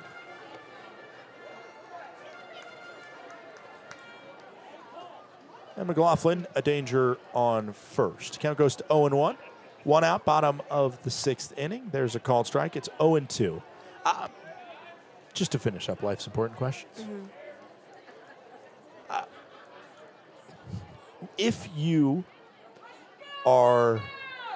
If the dogs are out, so to say, aka you got your shoes off and your toes are out, but your toes are, as there's a swing and a miss and a 3-pitch strikeout of Beard, and you're sitting by the fire, do you have to worry about if you kick your toes up, they might get a little singed? That's what I was saying about the you're taking a hot shower, you're cooking your pasta in the morning, your hair. I would hope it would stay together. I hope you wouldn't have to worry about that. Marshmallows are pure sugar. They're melting, Throw into second, not held cleanly. Called strike. McLaughlin steals the bag. For JD, that's his 4th stolen base this season. I feel like having marshmallows for toes would it would be a lot more inconvenient than having pasta for hair, to be honest with you. Because you go into the ocean. The fish are going to nip at your little toes. Yeah, but Thinking about just like everything, every inconvenience, you got to fit them in every pair of shoes you have. Well, you just got to get a sock that won't disintegrate them. Exactly. With some friction up front. Exactly. But your hair, you have a little snack. I don't know if I'm eating my hair anytime soon, even if it is cooked spaghetti. 1 ball, 2 strikes, If needed. 2 outs. Yeah, I mean, if you get into a starvation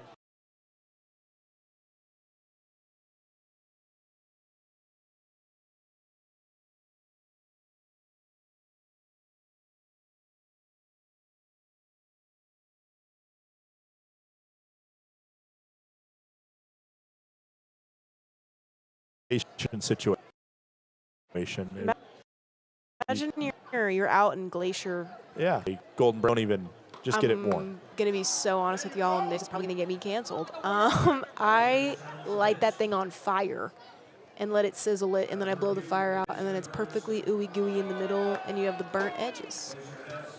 Called strike to finish the inning as Lauren tells us about the crispy marshmallows she enjoys. It's the Range Riders losing both of their challenges that inning, but they do take a 3-run lead, 6-3. Thanks for joining us in the broadcast booth, Lauren.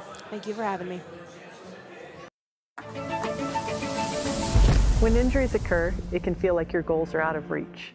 I'm Dr. Karen Purser, an orthopedic surgeon and sports medicine specialist at Logan Health. If you injure a joint, muscle, or bone, our orthopedics and sports medicine specialists are here to help.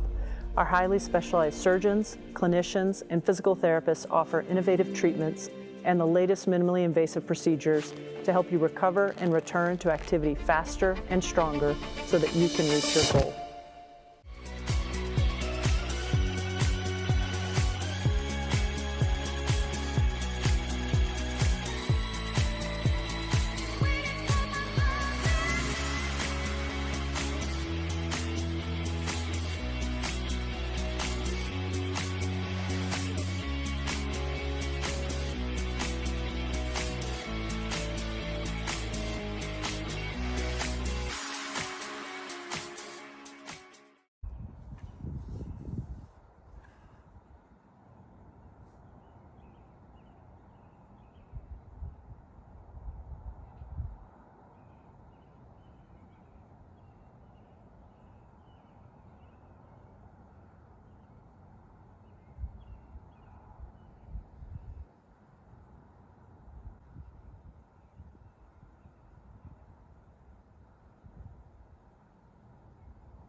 Welcome back. It's the top of the 7th inning. The Glacier Range Riders currently have a 6-3 lead. And a new pitcher into the contest. It is Jacob Hasty. Hasty takes over for Housley after 1 scoreless inning.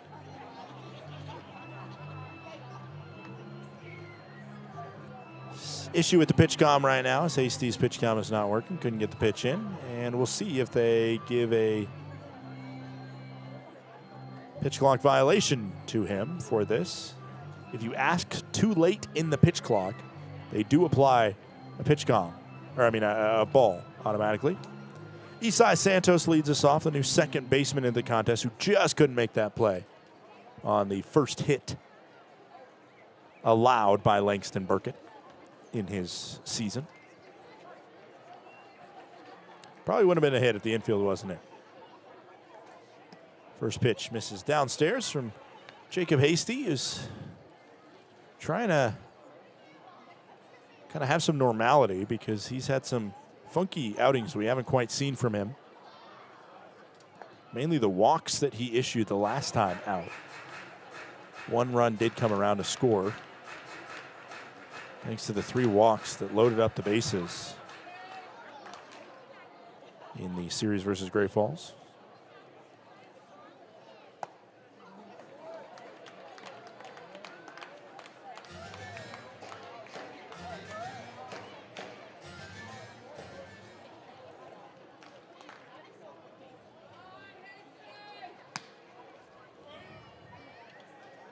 And the count goes to 3-1 now.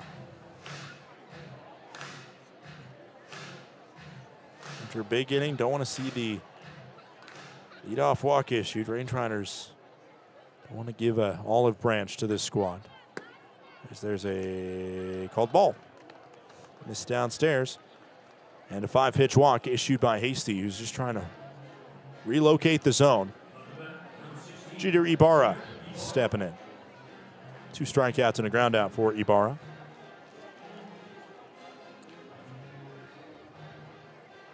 Six to 3 Range Riders lead, top of the 7th inning.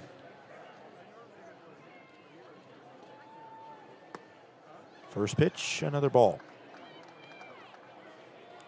Hasty played his collegiate ball originally at LSU, transferred to Missouri for a year before finishing at UT Arlington. Range Rider record holder for ERA in a single season. Ball 2.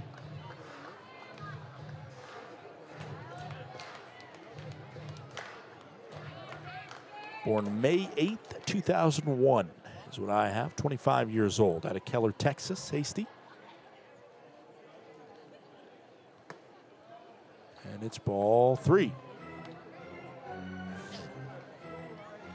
Hasty, a wiggle of the hips as he tries to key in once again. 3 balls, no strikes into Jeter Ibarra.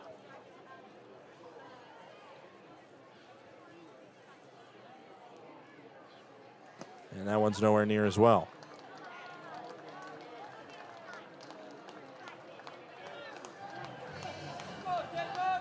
Nine pitches thrown by Hasty, who was such a reliable reliever last year, but right now struggling.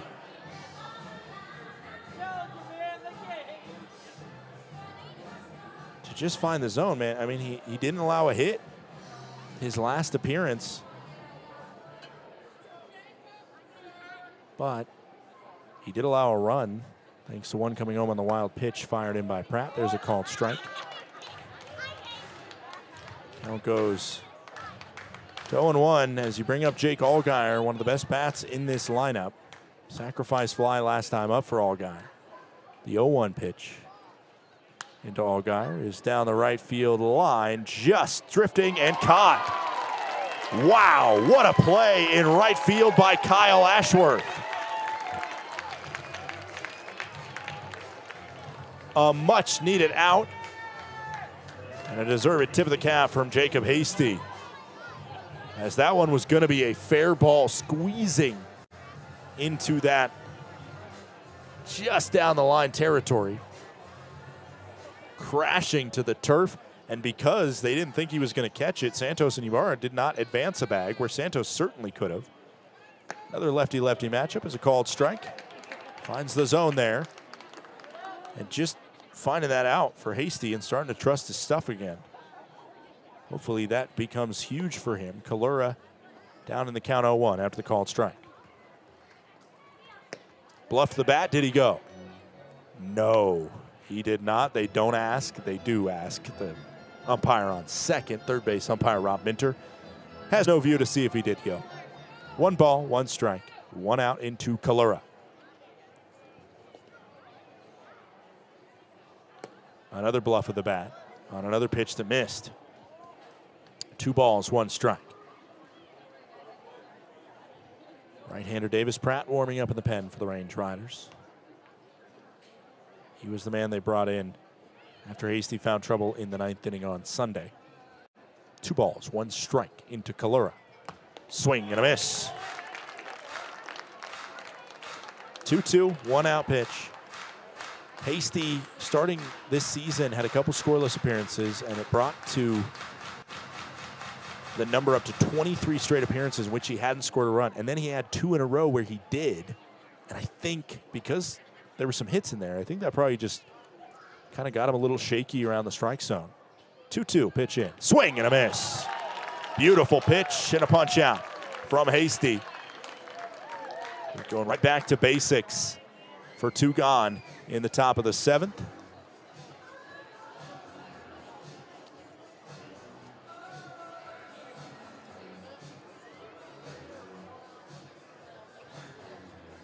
Big second out of the frame.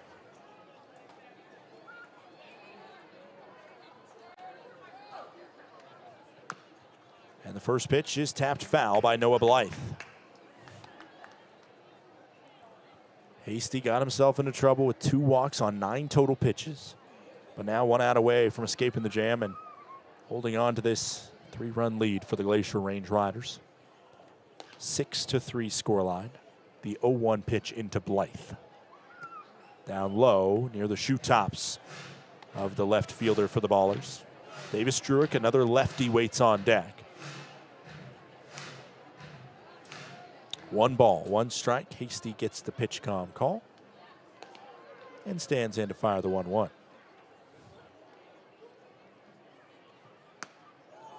Bluffs the bat, missed low and in. Range Riders out of challenges, no chance to debate.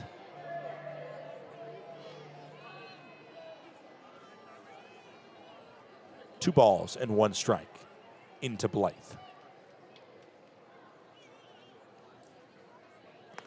In the dirt. Problem with these Hasty pitches, which he's a guy that just doesn't hit the strike zone a lot. He has really deceiving stuff. And the problem is that right now his deceiving stuff is not close enough to entice the swings and misses that he can get. 3 balls and 1 strike into Blythe. Called strike. Blythe should have challenged that. The bases would have been loaded. Truly, Hasty missed on it. But the time to challenge is gone, and a 3-2, 2-out pitch from Jacob Hasty to Noah Blythe. Low and in. Maybe scraped a piece of Blythe, doesn't matter. As we will have the bases loaded once again from Jacob Hasty, as Will Oman will have a conversation with him. Hasty, a veteran leader on this squad. He is well known as one of the guys that kind of runs the bullpen over there. And he's worked himself into some trouble, and Will Oman, a former lefty reliever himself, just going to go and touch base with his pitcher out there and just say, man, every time you've hit the strike zone, you've been able to deal with these guys. Just trying to get him to trust his stuff. Lefty on lefty matchup, Druick versus Hasty in another critical at bat. Oman's done talking with him, and it looks like it will be Hasty to meet Druick in this close one.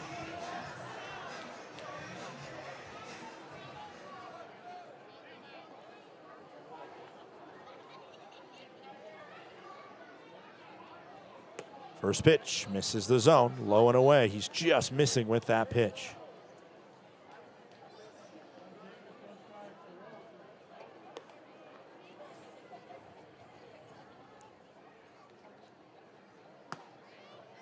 No one called the ball. Low and away.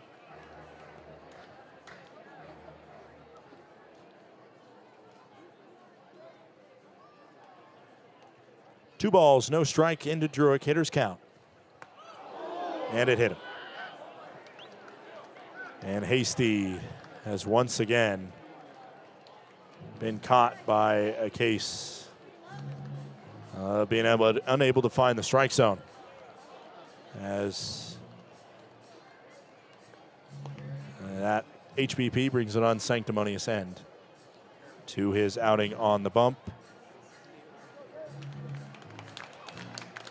As once again, he'll try and go back to basics. Man.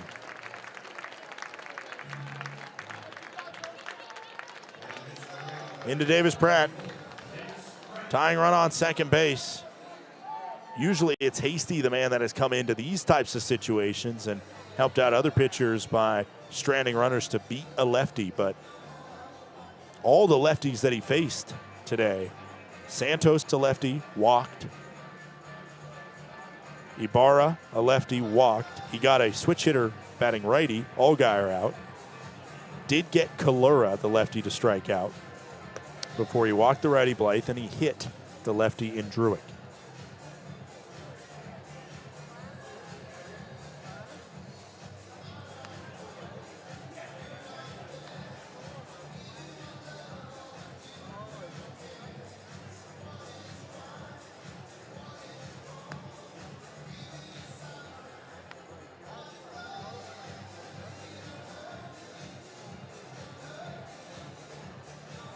New pitcher into the contest, Davis Pratt. Inherited kind of a similar situation in the top of the 9th inning on Sunday. It was bases loaded in a 3-run game, and he did have a wild pitch that reached a runner across the plate, but he held on to the lead and the win for the Glacier Range Riders, ended up picking up the save that game, Davis Pratt. Davis Pratt on the season, 1.93 ERA. Does have 3 wild pitches. And opposing batters hitting just 191 against him, or 129 against him. The walks have been a concern as well for his control. You got 8 walks and 9 in the 3rd inning. So he's shown a streak for the Wildness. And it'll be TJ McKenzie, the new center fielder, into the contest after pinch hitting and getting caught stealing more recently. This is the Range Riders giving an opportunity, opening a door for this Ballers squad. Can Oakland take advantage just like they did when the door was cracked open in the top of the 5th and they scored 2 runs?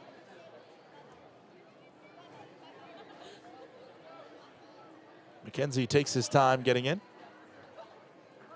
And Davis Pratt, the right-hander out of Albuquerque, New Mexico, fires into the right-handed bat of McKenzie, and it's a ball in the dirt. Range Riders, who have been one of the best teams at finding the strike zone this season, have unfurled it in this inning and really since the midway point in this contest.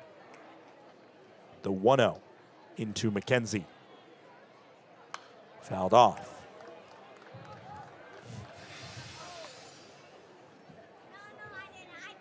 You're in the 9 o'clock hour here, local time. 1 ball, 1 strike, 2 outs. Hasty did get those 2. He does allow a run, however. His final line, though, sits now at the arm of Pratt. And he misses low and away. Coming into a pressure cooker scenario, Pratt. Wearing those high socks per usual. JUCO product before finishing up at Purdue. 2 balls, 1 strike in front of a great crowd here at Glacier Bank Park. The 2-1 pitch. Low and away. And the Range Riders 1 ball away from continuing an impersonation of the 1st inning a few days ago by the Ballers. Pitching staff. 3 balls, 1 strike, 2 outs into McKenzie. Called a strike. McKenzie challenges, and he'll have an RBI. This one missed the zone.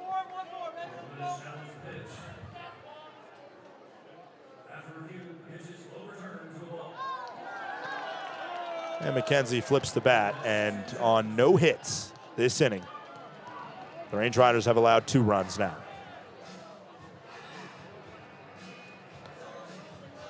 And Nick Poss pinch hit for once again. Coach Aaron Miles now will remove the designated hitter from the contest, it seems, because you cannot designate pinch hit for somebody twice.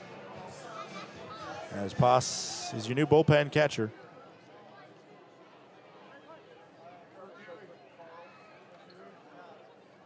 And the first pitch will hit the zone on Damian Stone, who is into the contest now.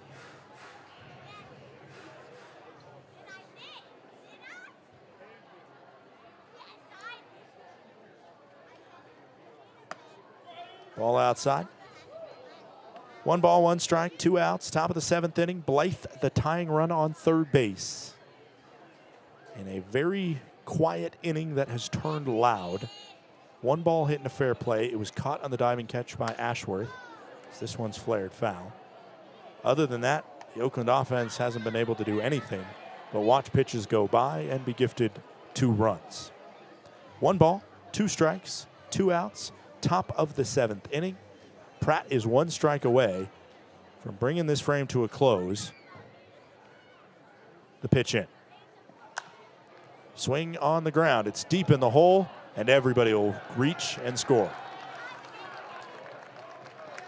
Stone just slashed it into the hole, and Steele was able to get to it because it came slow off the bat. But that's the way it goes, is the first ball hit in a fair play is an infield single, and we are tied at 6. Thanks to This inning just continuing, and now you flip over the top of the lineup card, and Tremaine Cobb has the bases loaded himself. And it's a ball.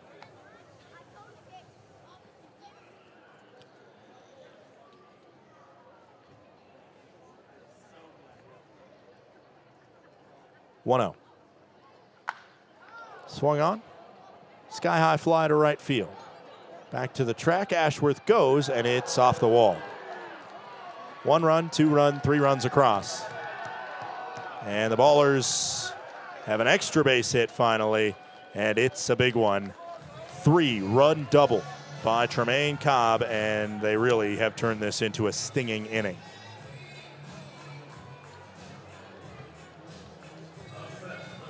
Druick, McKenzie, Stone all scoring.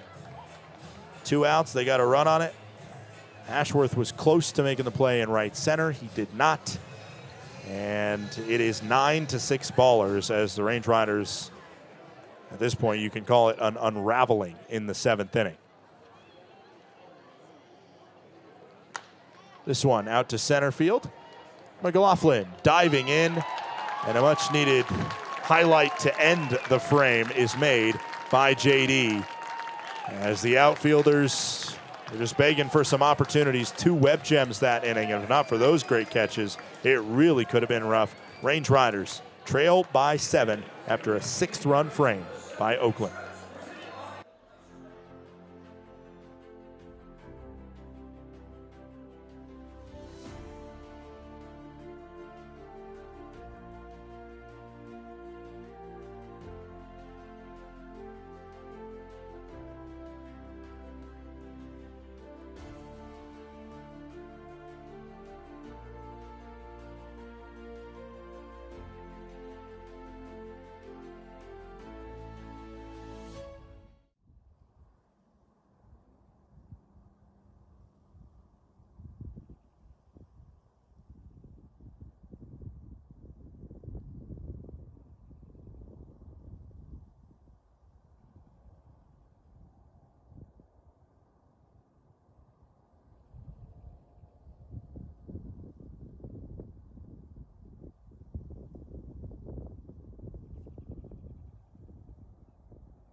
Welcome back in as Langston Burkett into the contest after he allowed or came in and eventually helped allow a few runs in the bottom of the 7th. 1 run came across against him. It was a 6-run inning. Now in the top of the 7th, and the Range Riders trail. Here with the new catcher into the contest being the original designated hitter, Kalura.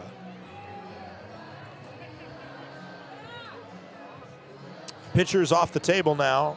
Or I mean the designated hitter, excuse me, is off the table now. As it'll be the pitcher in Burkett that should now hit in his own place if we get there. We probably won't. But that means they're going to need to bring in a pinch hitter, and they don't have many available. As I'm looking at it, I don't think they have one available. No. So, if there's one base runner for the Ballers, then we will get 7 spots over the course of the 8th and 9th inning, and Burkett technically would have to come in to hit. That is what I have. That's a subplot right now in the Range Riders needing an 8th inning or a 7th inning rally here. Jake Millen to the plate. Sees a pitch that misses inside. From Langston Burkett, Range Riders use both of their challenges in the bottom of the 6th inning. And in the end, ones they would have wanted, because now they're facing a 3-run deficit, trying to come back against this baller squad. And the first 2 pitches missed the zone there, and I don't know what's going on right now. Both sides a little scared of the strike zone. The 2-0. It's a called strike. 2 balls and 1 strike. On Jake Millen. Millen's 0 for 2 today. 2 flyouts and a walk.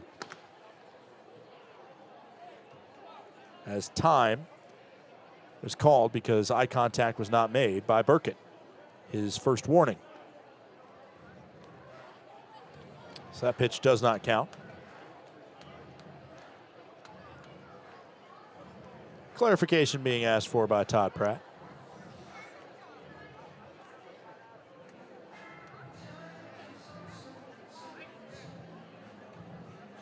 Todd Pratt's not happy with it. Let's look back at what happened here. As it was ball 3. It should have been ball 3, at least. Todd Pratt's, I think that's what he's saying. He's saying you just bailed him out of that.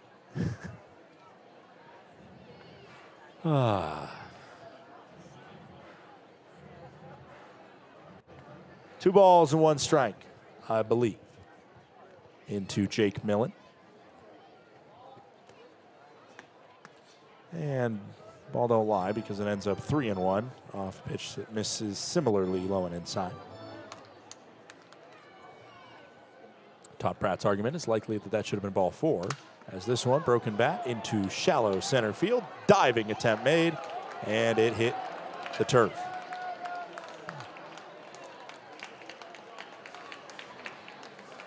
Leadoff broken bat single by Millen.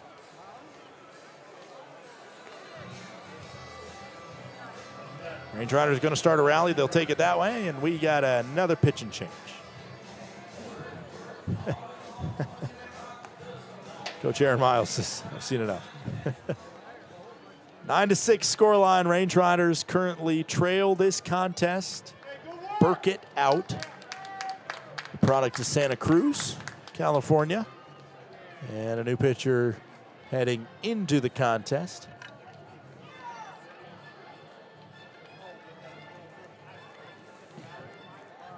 Still going to wait for a number there. It looks to be number 26. As Valak Cisneros now steps in.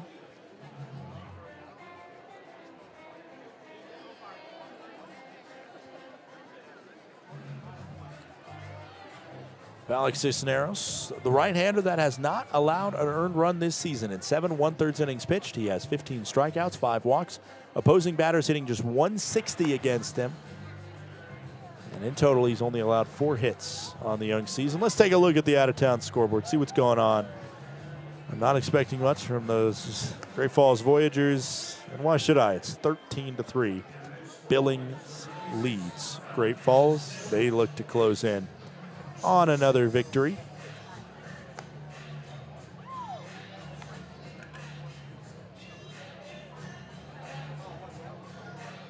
Boise leads Missoula 6-1 in the top of the 9th inning in the Garden City.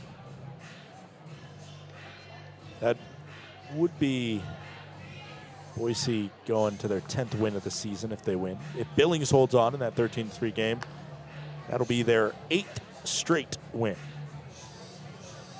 Their last loss coming not the most recent Sunday, but the Sunday before that against the Range Riders. Ogden leads the Idaho Falls Chuckers, who seem to be a fairly uncompetitive bunch, 8-5 in the top of the 7th inning. Long Beach, after a big comeback over the Red Pocket Mobiles last night, they lead the Mobiles 3-1. It was 11-3 in the 6th inning. Long Beach was trailing Red Pocket, and they stormed back to the tune of, in the end, a 12-11 victory. And in the bottom of the third in Modesto, California, it is Yuba Sutter 4, Modesto 3. Range Riders have fallen behind. Despite out-hitting Oakland, up comes Donovan Ratfield. Can he start to give something to this Range Rider squad, or at least pass it along to the next guy?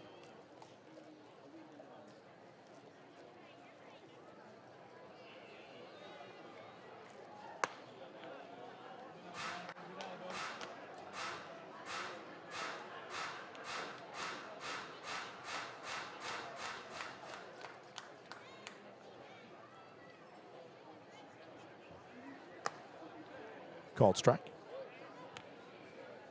2 balls and 1 strike on Ratfield. Ratfield's 1 for 3 with a single.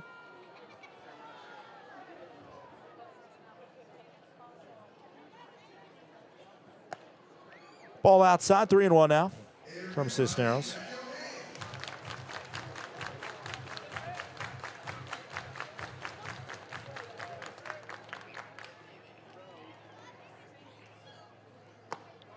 And there's ball 4 inside.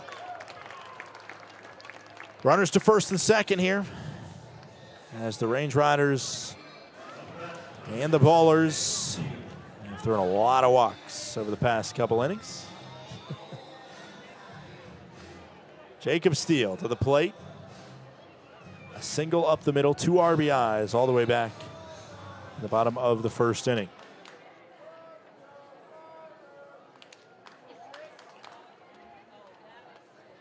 First pitch misses inside.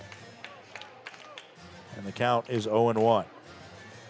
Valek Cisneros, right-hander, standing 6'5", 230 pounds, out of Clinton, Oklahoma. Pitches a strike. Started his career at Eastern Oklahoma State before 3 years at the D2 level with Central Oklahoma. University of Central Oklahoma in Edmond, Oklahoma, playing for the Broncos. There's a ball upstairs. 2 balls, 1 strike. No outs, bottom of the 7th inning.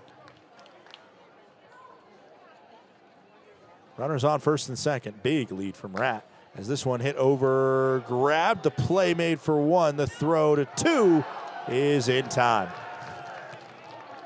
5-4-3. Double play, and that is much needed by Cisneros and this Ballers squad. Millen does advance to third base.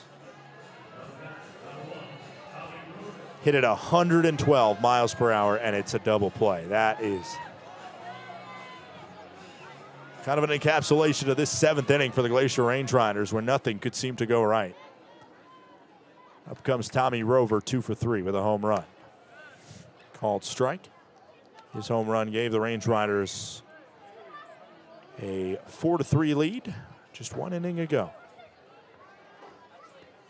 4th home run of the season when he did so. Swing and a miss as he tries to golf it up. Count goes to 0-2. Ballers trying to save their series from getting the sweep before heading to Great Falls, Montana, where fortunes might treat them a lot better, especially the way the Voyagers are playing. The 0-2. Foul scrape by Rover. Valek Cisneros last played for the Frederick Keys in the draft league. 5.11 ERA in 37 innings pitched with the Keys there in Maryland. 0-2. Swing and a miss. Runners on first and second, no outs for the Range Riders. Didn't matter. A double play and a strikeout finishes the frame. We head to the 8th. It is 9-6 Ballers.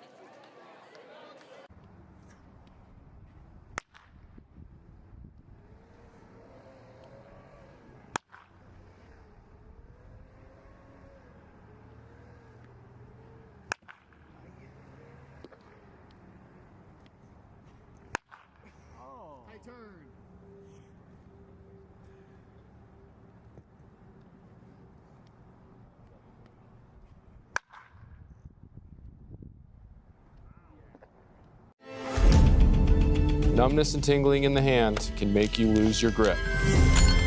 Hi, I'm Dr. Nate Fogel. I'm an orthopedic surgeon and hand specialist here at Logan Health.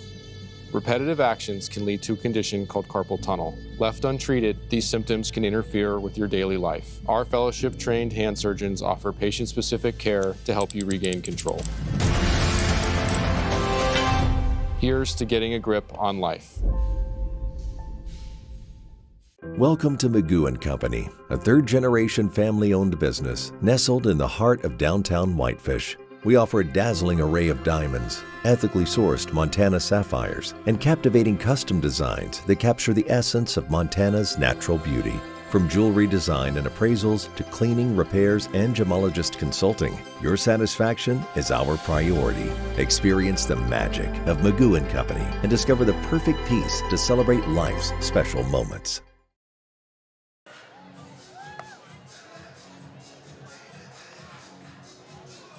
Welcome back in. It's the top of the 8th inning. Glacier Range Riders trail the Oakland Ballers by a score of 9-6.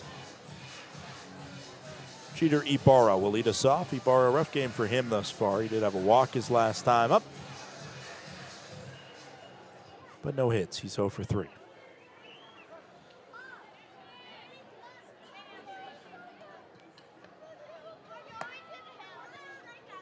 Called ball.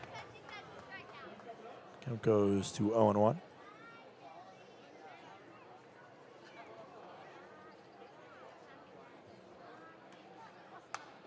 Fouled off, 1 ball and 1 strike. Stanley Cup Finals going to overtime as the Carolina Hurricanes score 3 goals in the 3rd period. This one out to center field. A base knock for Jeter Ibarra, who gets on the board himself.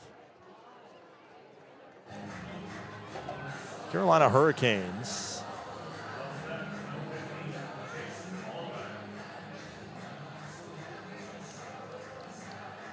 How many Stanley Cups do the Carolina Hurricanes have? That's my question. They won it in 2006. This is their first Stanley Cup final since 2006. Called strike. Count goes to 0-1 on Jake Allgaier. Formerly, of course, the Hartford Whalers from 79 to 97.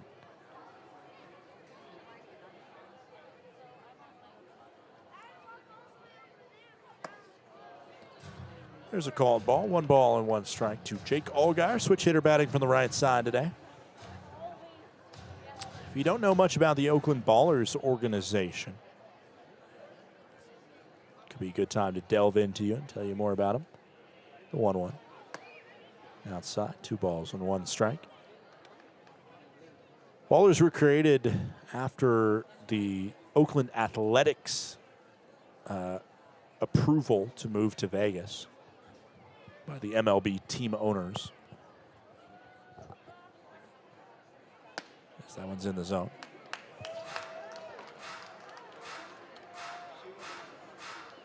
Bunch of money was raised. Paul and Brian, if you know their social media, they put together this organization inspired by the success of the Oakland Roots soccer team. Announced in December of 2023.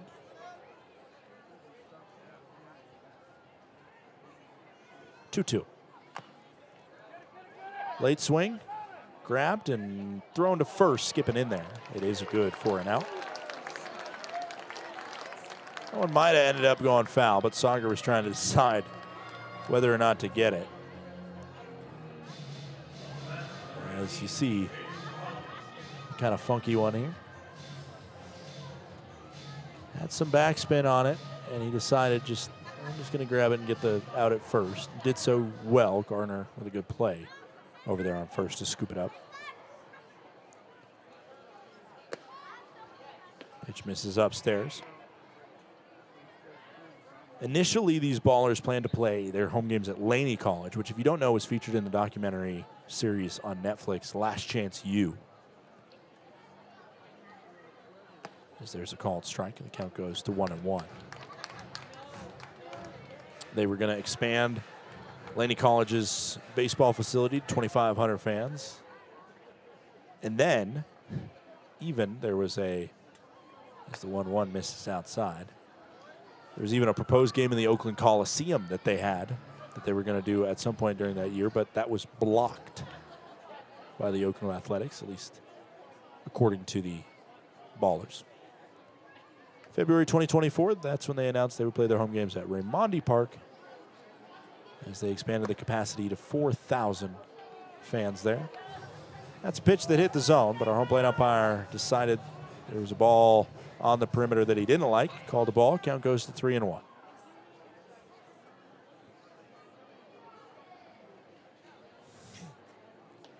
The 3-1 pitch in from Pratt. Fouled off. Count goes full. Their inaugural manager was Micah Franklin, who they fired midway through their inaugural season in July of 2024. And that's when they named Aaron Miles manager, who has done very admirably since he took over, a 108 win and 44 game lost record. This one a liner, too short, and just the tag couldn't be applied to Ibarra.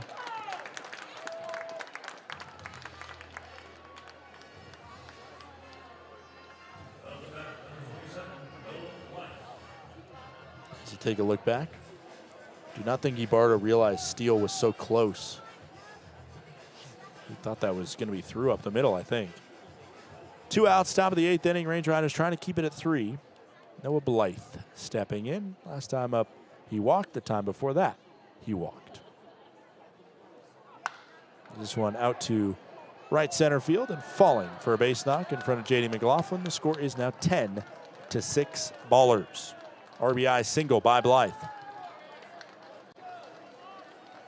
Davis Druick now to the plate. Funny enough, Ballers also signed Kelsey Whitmore before the 2024 season, and she made her first ever appearance here. She was the first ever woman to play in the Pioneer League.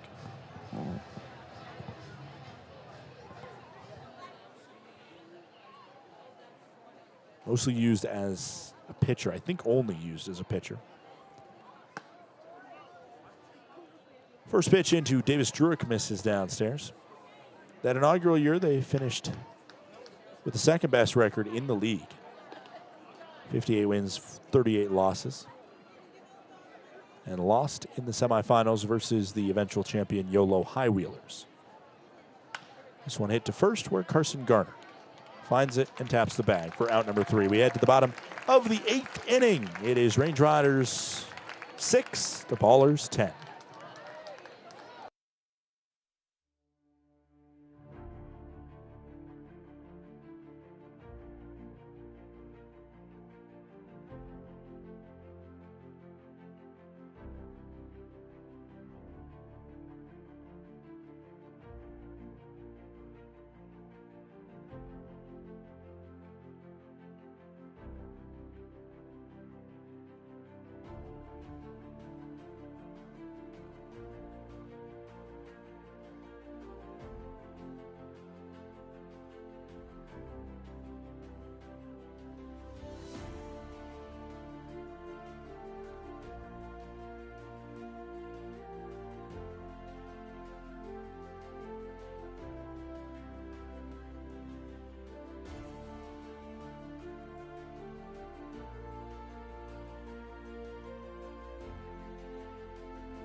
Welcome back into the bottom of the 8th inning. Valek Cisneros back out for another inning of work as Julian Sauger, fresh off his first hit as a Range Rider, steps up to the plate.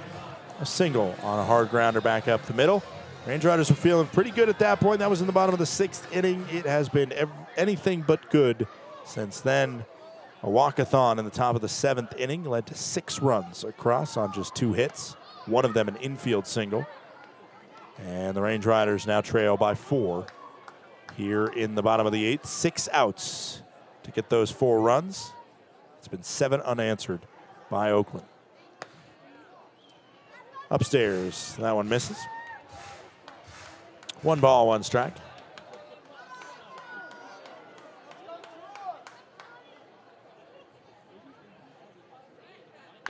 Hit on the ground towards short, where Cobb fields and throws for out number 1.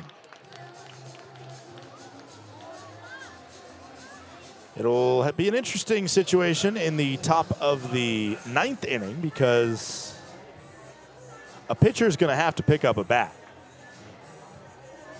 Cisneros is due up second in the inning. Kalura's the catcher, so he already has a spot in the lineup.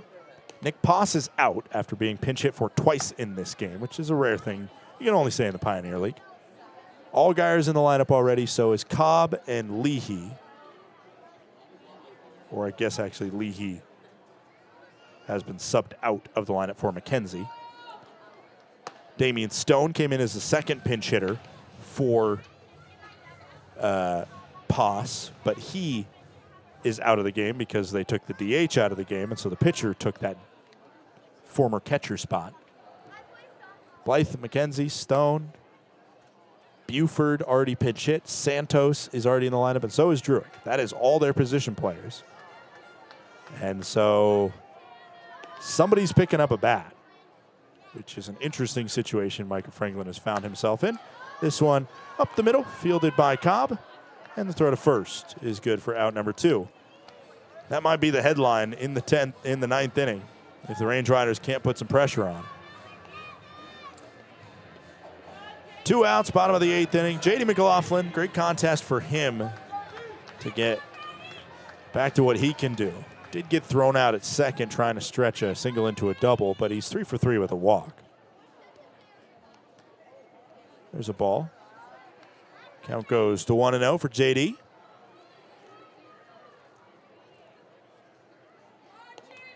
Range Riders in the paddleheads this weekend. First pitch tomorrow night, 7:05 p.m. Range Riders will be in their Friday Reds before a Saturday night Montana Army National Guard Night contest against the Paddleheads. And Sunday, Toy Story Day at the ballpark. Get your tickets now at GoRangeRiders.com. Called strike, and the count is 2-1 on JD from Cisneros. It's funny seeing a name like Valak Cisneros. This is a baller squad who had a player in Lou Helming from Germany last year. So I thought, okay, maybe they went back and found a European player. And I look at the hometown, and Cisneros originally from Clinton, Oklahoma. Swung on to right field. A little bit of a misread at first by Druick over there, but the catch is made. And that's how the bottom of the 8th ends. Maybe a pitcher batting when we return in the 9th. Don't touch that dial. No reason to.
Top of the 9th inning here in the Flathead Valley. TJ McKenzie leads it off. And with the bat in his hand, it is Matt Lozavoy in the on-deck circle. Let's get weird in this 9th inning, as that one's up near the face of McKenzie at 91 miles per hour.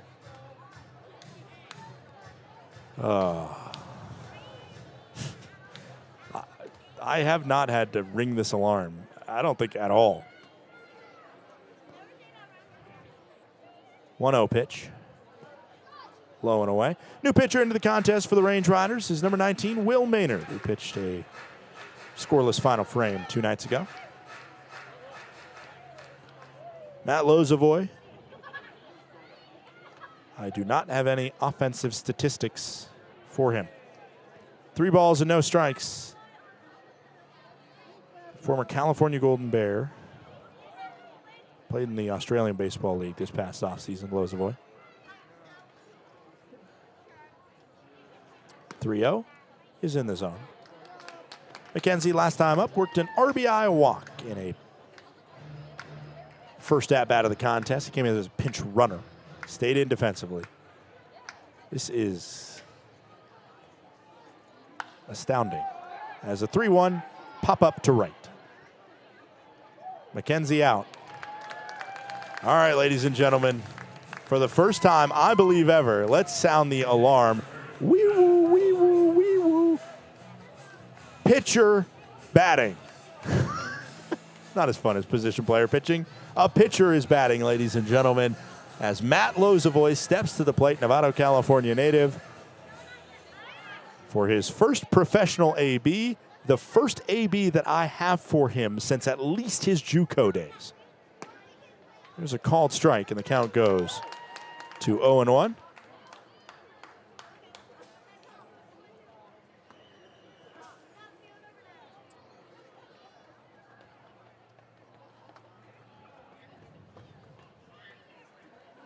Oh, yeah, it looked like a pitcher there. Swing and a miss. Lozavoy, let's see if I got anything. There's no stats in his Cal bio of there's a good response from the Ballers dugout for the ball that he just took. He batted .320 in high school at San Marin High School. Had 22 RBIs as well. Swing and a miss. And Lozavoy might be the last pitcher to pick up a bat for the Ballers, but I don't know. The way Aaron Miles manages a game, which is for the here and now, there might be some other pitchers that have to take some hacks. Lozavoy, that might be his last trip, however, because it was about as pitcher batting as you could get. 2 outs now is Terrain Cobb, who is probably the MVP of this game. Swings and misses at the first pitch from Will Maynard. Listen, let's be clear. He's a good athlete, Lozavoy. 4-year basketball player, football player, and a cross-country runner at San Marin High School as well. Called strike into Cobb. 0-2 goes the count.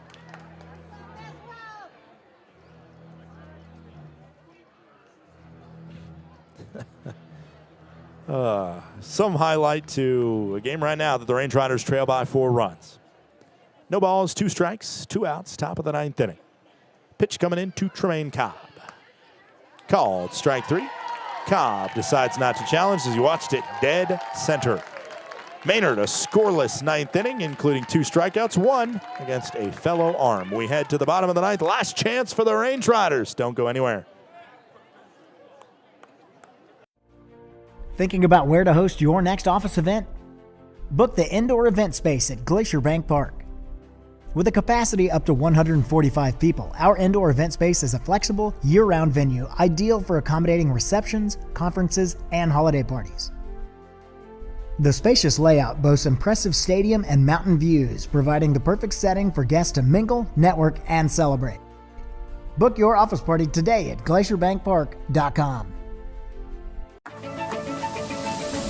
When injuries occur, it can feel like your goals are out of reach. I'm Dr. Karen Purser, an orthopedic surgeon and sports medicine specialist at Logan Health. If you injure a joint, muscle, or bone, our orthopedics and sports medicine specialists are here to help. Our highly specialized surgeons, clinicians, and physical therapists offer innovative treatments and the latest minimally invasive procedures to help you recover and return to activity faster and stronger so that you can reach your goal. Welcome to Magoo & Company, a third-generation family-owned business nestled in the heart of downtown Whitefish. We offer a dazzling array of diamonds, ethically sourced Montana sapphires, and captivating custom designs that capture the essence of Montana's natural beauty. From jewelry design and appraisals to cleaning, repairs, and gemologist consulting, your satisfaction is our priority. Experience the magic of Magoo & Company and discover the perfect piece to celebrate life's special moments.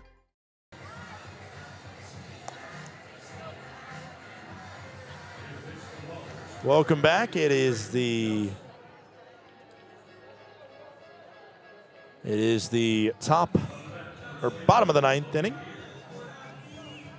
New pitcher into the contest, number 33, Braden Nelson takes over. Nelson, 6.23 ERA, as the first pitch misses down low to Logan Beard.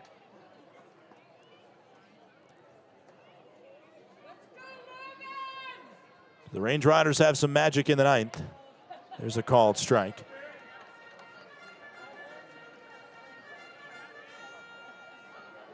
Logan Beard right now 0 for 4 day. The 1-1. Fouled it off. Count goes to 1-2. First batter of an inning like this is always the most important. 1 ball, 2 strikes. If it's a walk, if it's a hit, anything like that, you feel a little bit of magic. If it's an out, it really feels like it starts to dissipate. And this one will get through into right field. Hard hit ball by Logan Beard. And he does reach first base safely. Much needed for him in general to be able to break up the 0 for day, but certainly for the Range Riders, it's about staying alive. One time in franchise history, if they come down from 4 runs in the bottom of the ninth, it was last year in that magical ninth inning against the Billings Mustangs that ended with a JT Mabry walk-off double. First pitch, Range Riders would have loved a challenge. They don't have one, and it's a called strike on a ball that missed low. 0-1 into Carson Garner, who is 1 for 4 tonight. Ball outside, count goes to 1-1.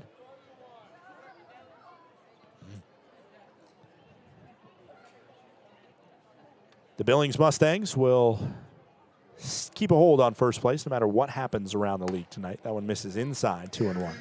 They lead 17-6, and unless they have an implosion of epic proportions, they will move to 12-2 with their 8th straight win. Bluffed the bat, it hit the zone, 2-2. Boise takes down Missoula 6-3. The Paddleheads will come into Glacier on a 2-game losing streak. Ogden up 11-7 on the Idaho Falls Chuckers. Red Pocket, a late lead, 4-3 over the Long Beach Coast. And Yuba Sutter leads Modesto 6-4. Fouled off by Garner. 2 balls and 2 strikes, it stays. Question, can anybody take down the Billings Mustangs right now? They have an offense that certainly is intimidating. And the Mustangs will host the Hawks of Boise. I think that squad certainly could maybe grab a game, as this one threw on the right side. A base knock once again for the Range Riders. Another hard contact hit, 104 into right field. I'll tell you what, even if the Range Riders don't end up making the full comeback tonight, just seeing those 2 approaches from Beard and Garner, got to feel good to show the coaching staff in general that they're not going to lay over. Range Riders have lost 3 games this year, and they've all kind of had a similar story to this one. Just one inning that kind of got out of control defensively. And then, you know, from there it was Range Riders still continue to produce something offensively, but just not enough. As the tunes of the Peak Panther bring out pitching coach Jim Diedrich. Has a quick conversation. Nobody warming up in the pen. It seems like as of right now, this is Braden Nelson's contest.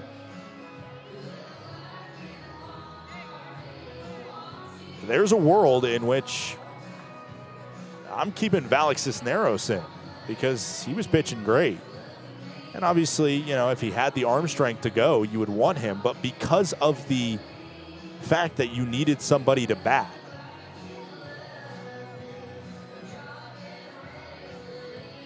as I think we're getting a warning issued to both sides.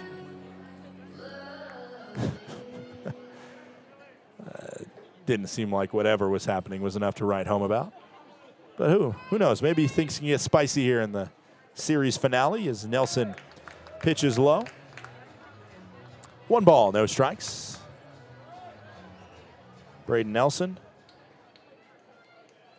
former Bonnie of St. Bonaventure College, also went to Division II powerhouse Tampa. Ball low and inside for another kid that went to college in Florida. Florida Atlantic product, Jake Millen. 2022 had a 1.79 ERA for Tampa. In his senior year, he had a 3.92 and a 5-0 record for Tampa. Now it's 3-0 into Jake Millen.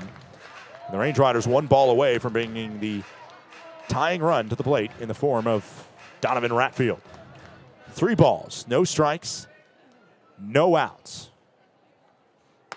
Get me over pitch, needed it, and it splashes into the zone. Nelson, last year pitched for the Long Island Ducks, played in 51 games, and had a 3.60 ERA. It's kind of staggering that an Atlantic League team did not bring him back after those numbers. It's ball 4, and a walk to Millen. Ladies and gentlemen, there is a tying run coming to the plate for the Range Riders in Donovan Ratfield. Still nobody warming up in the pen. This is Nelson's game. Red-hot Donovan Ratfield, who today is 1 for 3 with a single and a walk. The designated hitter earning his spot in the starting lineup sees a first pitch strike.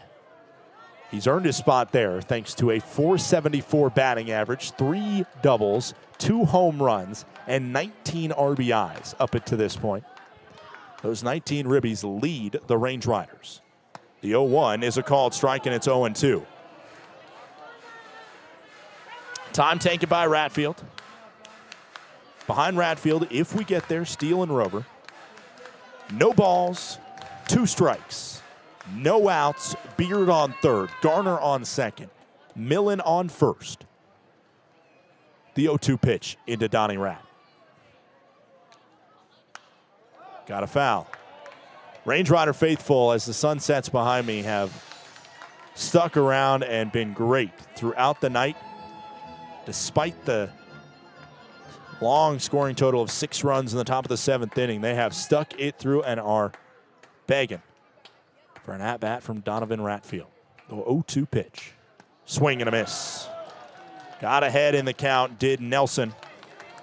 And from there, he was able to dispense the Range Rider DH. Jacob Steele now stepping to the plate.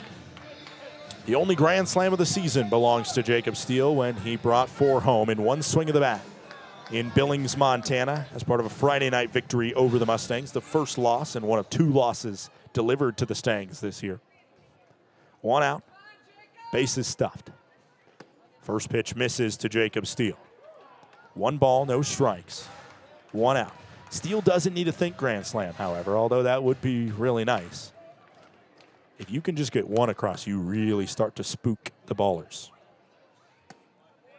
Pitch in the zone, 1-1. Delivered at 91, dead center. To Steele. Steele 1 for 4. He had a 2 RBI single in the first inning, but last time up he grounded into a double play. The 1 ball, 1 strike pitch. Swung on, sky high fly to right center field. Backing up is McKenzie, and it fell down in the gap in right center field. 1 across, and 2 will come home.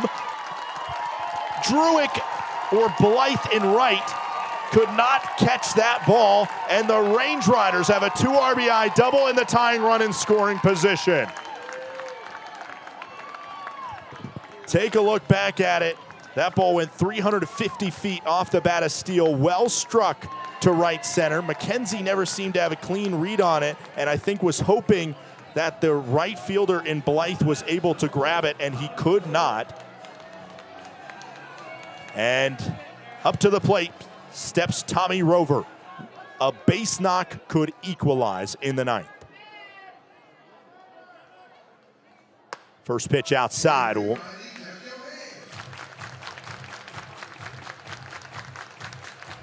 Count goes to 1-0. I think that goes down as a hit, despite the fact that Blythe was nearly there. As this one swung on out to center field, McKenzie backing up, and he can't make the catch! McKenzie just dropped it! Green light to send the runner home, and he is in there safely! We are tied! I don't believe what I just saw! We're tied in the ninth! McKenzie with a flub in center field. Rover has equalized the game. Powered it 101 off the bat, and I don't know what the Ballers center fielder was seeing. It hit him dead center in the glove. And Carson Hornung comes in with a chance to win it. Wow. That probably goes down as an error in center field. Steele got the green light. He was, of course, staying close to second as there's a called strike into Hornung. Rover got to second on it as well. We're at 10-10 with 1 out in the ninth. An 0-1 pitch into Carson Hornung, who is pinch hitting for Julian Sauger. This one hit down the first base line. A race for it to first and safely to the bag in front of Hornung is the first baseman Ibarra. Rover advances to third. Obviously with no sacrifice available, a wild pitch could win it. I might be walking the next two guys, honestly. Ashworth and McLaughlin both swinging a heck of a bat. First pitch into Kyle Ashworth is a called strike. Worst case scenario for the Range Riders, we go to a knockout round. Best case scenario, Ashworth or somebody behind him ends it. Rover on third, the winning run. 0-1 count, 2 outs, 10-10 scoreline in the bottom of the ninth. It's a ball, 1-1. Kyle Ashworth is 0 for 2 today, but he got hit by a pitch and he has a walk. His on-base percentage is .571 coming into the contest and a .351 batting average. 1 ball, 1 strike. Swung on down the left field line. It's foul. Everything off of the bats of the Range Riders. The fans want to see hit turfs somewhere in the outfield. Of course, Ashworth does have good speed, so really anything he makes contact with could have him reach. The 1-2, 2-out pitch with Rover on third base. In the dirt, the block, the only option for Kalura. 10-10, the scoreline here in the bottom of the ninth inning. 2 balls, 2 strikes, 2 outs into Kyle Ashworth from Nelson. The pitch home. Hit towards first base. Should be playable for Ibarra, and it is. It is out number 3, and ladies and gentlemen, for the first time this season, both squads will head to the Pioneer League knockout round. We will take a commercial break, and when we come back, I'll explain to you the rules of the extra inning alternative for the Glacier Range Riders. We will be right back.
Welcome back. It is the knockout round in the Flathead Valley. Glacier Bank Park holding host to the extra inning alternative, where the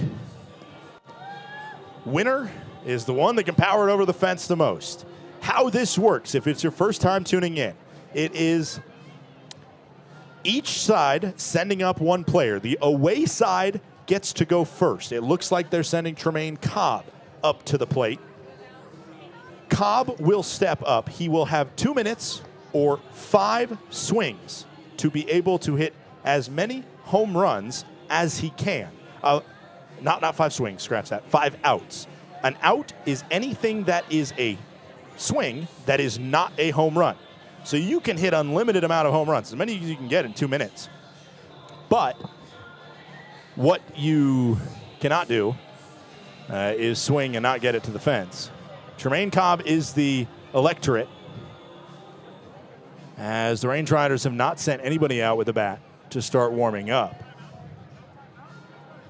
No timeouts in the knockout round. Cobb's asking about it to Todd Pratt, but that is the rule. There is no timeouts in the knockout round. The home run derby that the Pioneer League did last year had timeouts in it. This does not. So you have 5 outs or 2 minutes to hit as many home runs as possible. This is a baller squad that has not hit any home runs in this series, and it will end that way. But Cobb has had a pretty good night. He put a 3 RBI double off the wall that helped put the Ballers in front to the lead that they held until just a few moments ago. And now he steps in.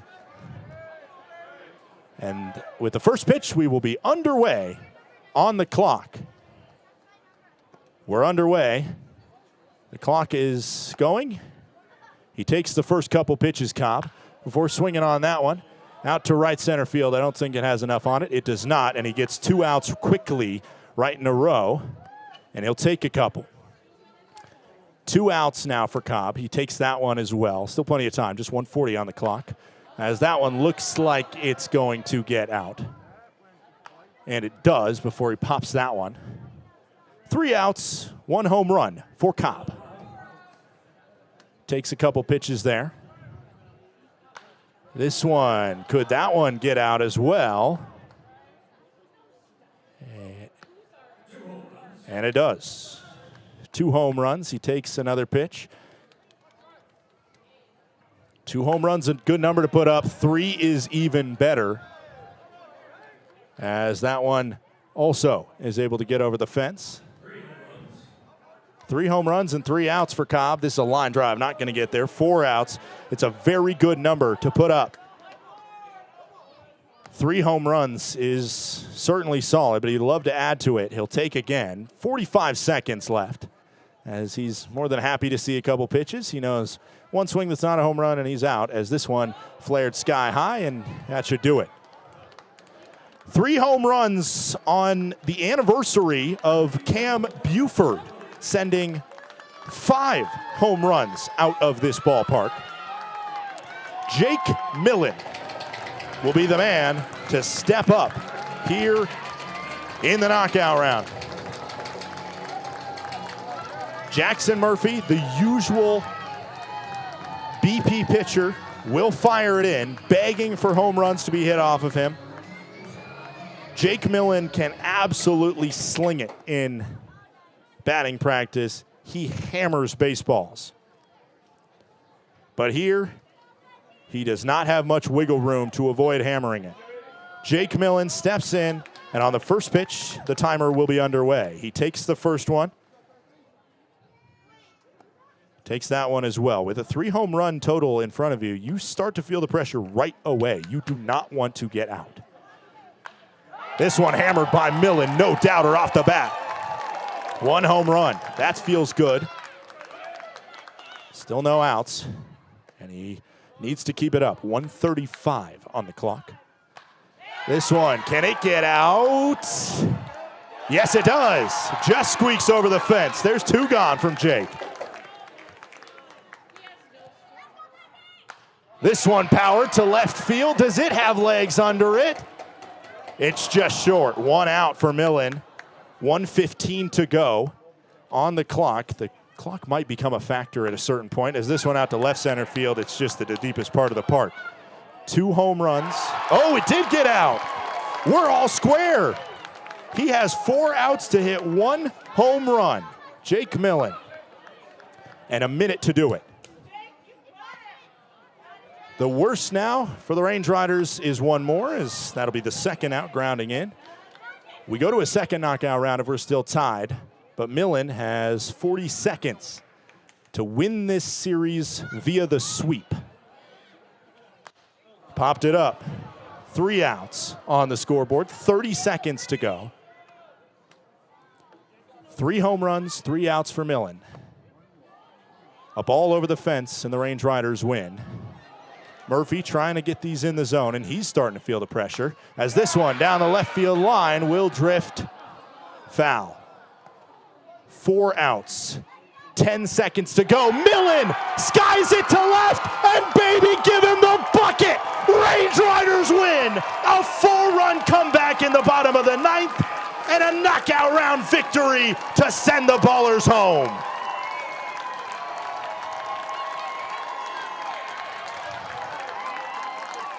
A buzzer beater finish in the Flathead Valley.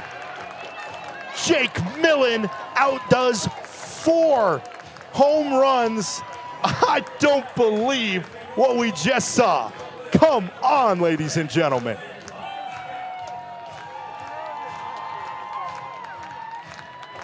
We're going to get to talk to Jake Millen.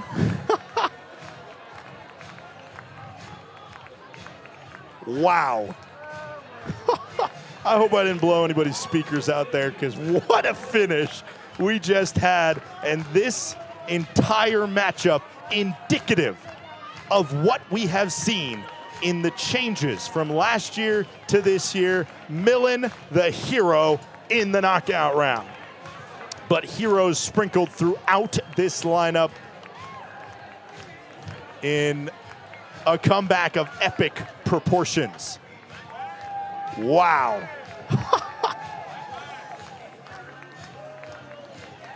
Jake Millen, we're going to hear from him. As it wasn't too long ago that we heard from him in a first interview. As he gives a big hug to Jackson Murphy, his bullpen pitcher there. His BP pitcher, excuse me. And once again, Lauren Hill will be down on the field with our hero, Jake Millen, who won this puppy in the Pioneer League knockout round. Riders fans, I'm Lauren Hill, and I am here with Jake Millen, our knockout round winner. How does that feel to complete our first knockout round at home, and it was you? Oh, it was awesome. I'm still feeling the adrenaline right now, but no, it was awesome. Incredible game. Like I said, we have a great group of guys, and we love being out here, and the fans are incredible. So like I said, it was fun. It was a great time. Yeah, and I have to ask, it's kind of a chilly night. How did that Gatorade bath feel? A little chilly right now. So I might have to change my shirt in a little bit, but I'm all good. Well, have a good night. Thank you, Jake. Thank you very much. Thank you. Jake Millen bringing in Buzz Lightyear, the nickname for Jake Millen. And, Toy Story night just a few days away. How about it for the Glacier Range Riders? I don't know what to say about this one. They have pulled off one of the more incredible games I've seen, and they continue an incredible start to this 2026 campaign. The Range Riders are 12-3, and we'll be right back with a commercial after the commercial break to wrap this baby up. Need a space that offers both a place to dine and an area to mingle in style? Book the Hideaway and Corner Suite at Glacier Bank Park.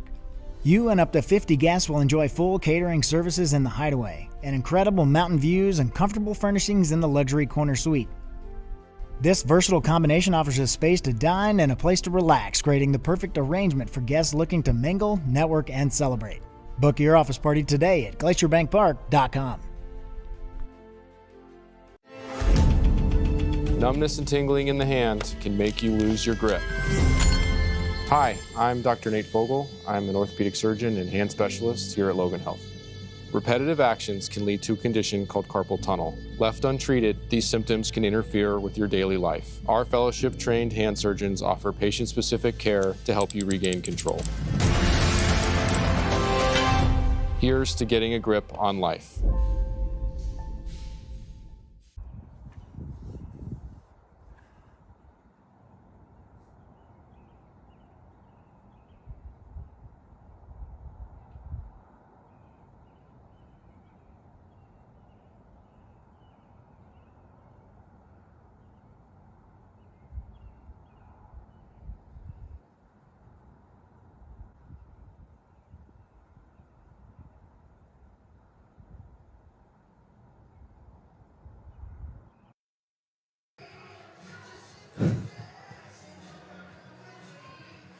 Welcome back, ladies and gentlemen.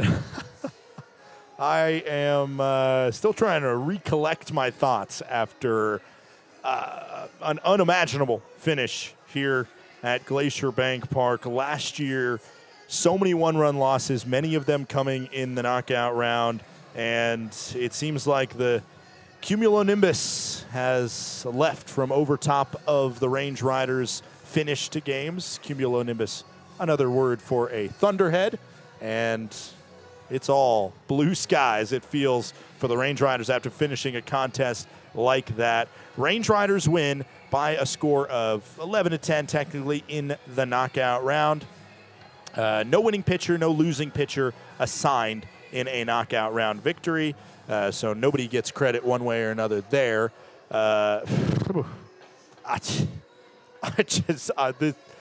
This was something else. This was something else. The Range Riders find a way to stain what could have been a series finale victory from this Ballers squad and sends the fans home happy on this thirsty Thursday. Wow. I just don't believe it. All right, I got nothing more to say about this one because I could go on all night, but make sure to look at our social media, our YouTube, everything like that, because we're going to have some cool videos and highlights out there of this one. I've been guaranteed by PK that's the case. Billings Mustangs beat the Great Falls Voyagers 17-6 tonight. Boise beats Missoula 6-3. So the Battleheads on a 2-game losing streak, coming in to see the Range Riders, who are now on a 4-game winning streak. Ogden beats the Idaho Falls, or is leading the Idaho Falls Chuckers 13-7. Long Beach has a 5-4 lead on the Mobiles, and Yuba Sutter leads Modesto 6-4. Jake Millen, the final hero, but really the offense in the 9th inning. All heroes as we head into Toy Story weekend and Montana Army National Guard weekend. We got our Toy Story heroes and our real-life heroes all joining us this weekend, and we hope you join us tomorrow for the Range Riders' first contest of the season against the rival Missoula Paddleheads. Paddleheads come to town. First pitch at 7:05 p.m. on the Friday night as the Range Riders will rep Jammer Red. Make sure to come down to the stadium, support the Range Riders, and get those 4th of July jerseys now available in store. For everybody that makes this broadcast possible, Christian in the HTN studio, as well as Ryan and Janelle, the production room headed up by Vicky, our incredible crew over there that makes it happen, PK, as well as Lauren Hill, who had the post-game interview and joined me up here in the booth. It is a Range Rider win to the tune of a knockout round victory, the first of the season. We will talk to you tomorrow night at 7:05 p.m. versus the Missoula Paddleheads. Until then, please have a great rest of your night and stay safe out there. Range Riders win and sweep the Ballers.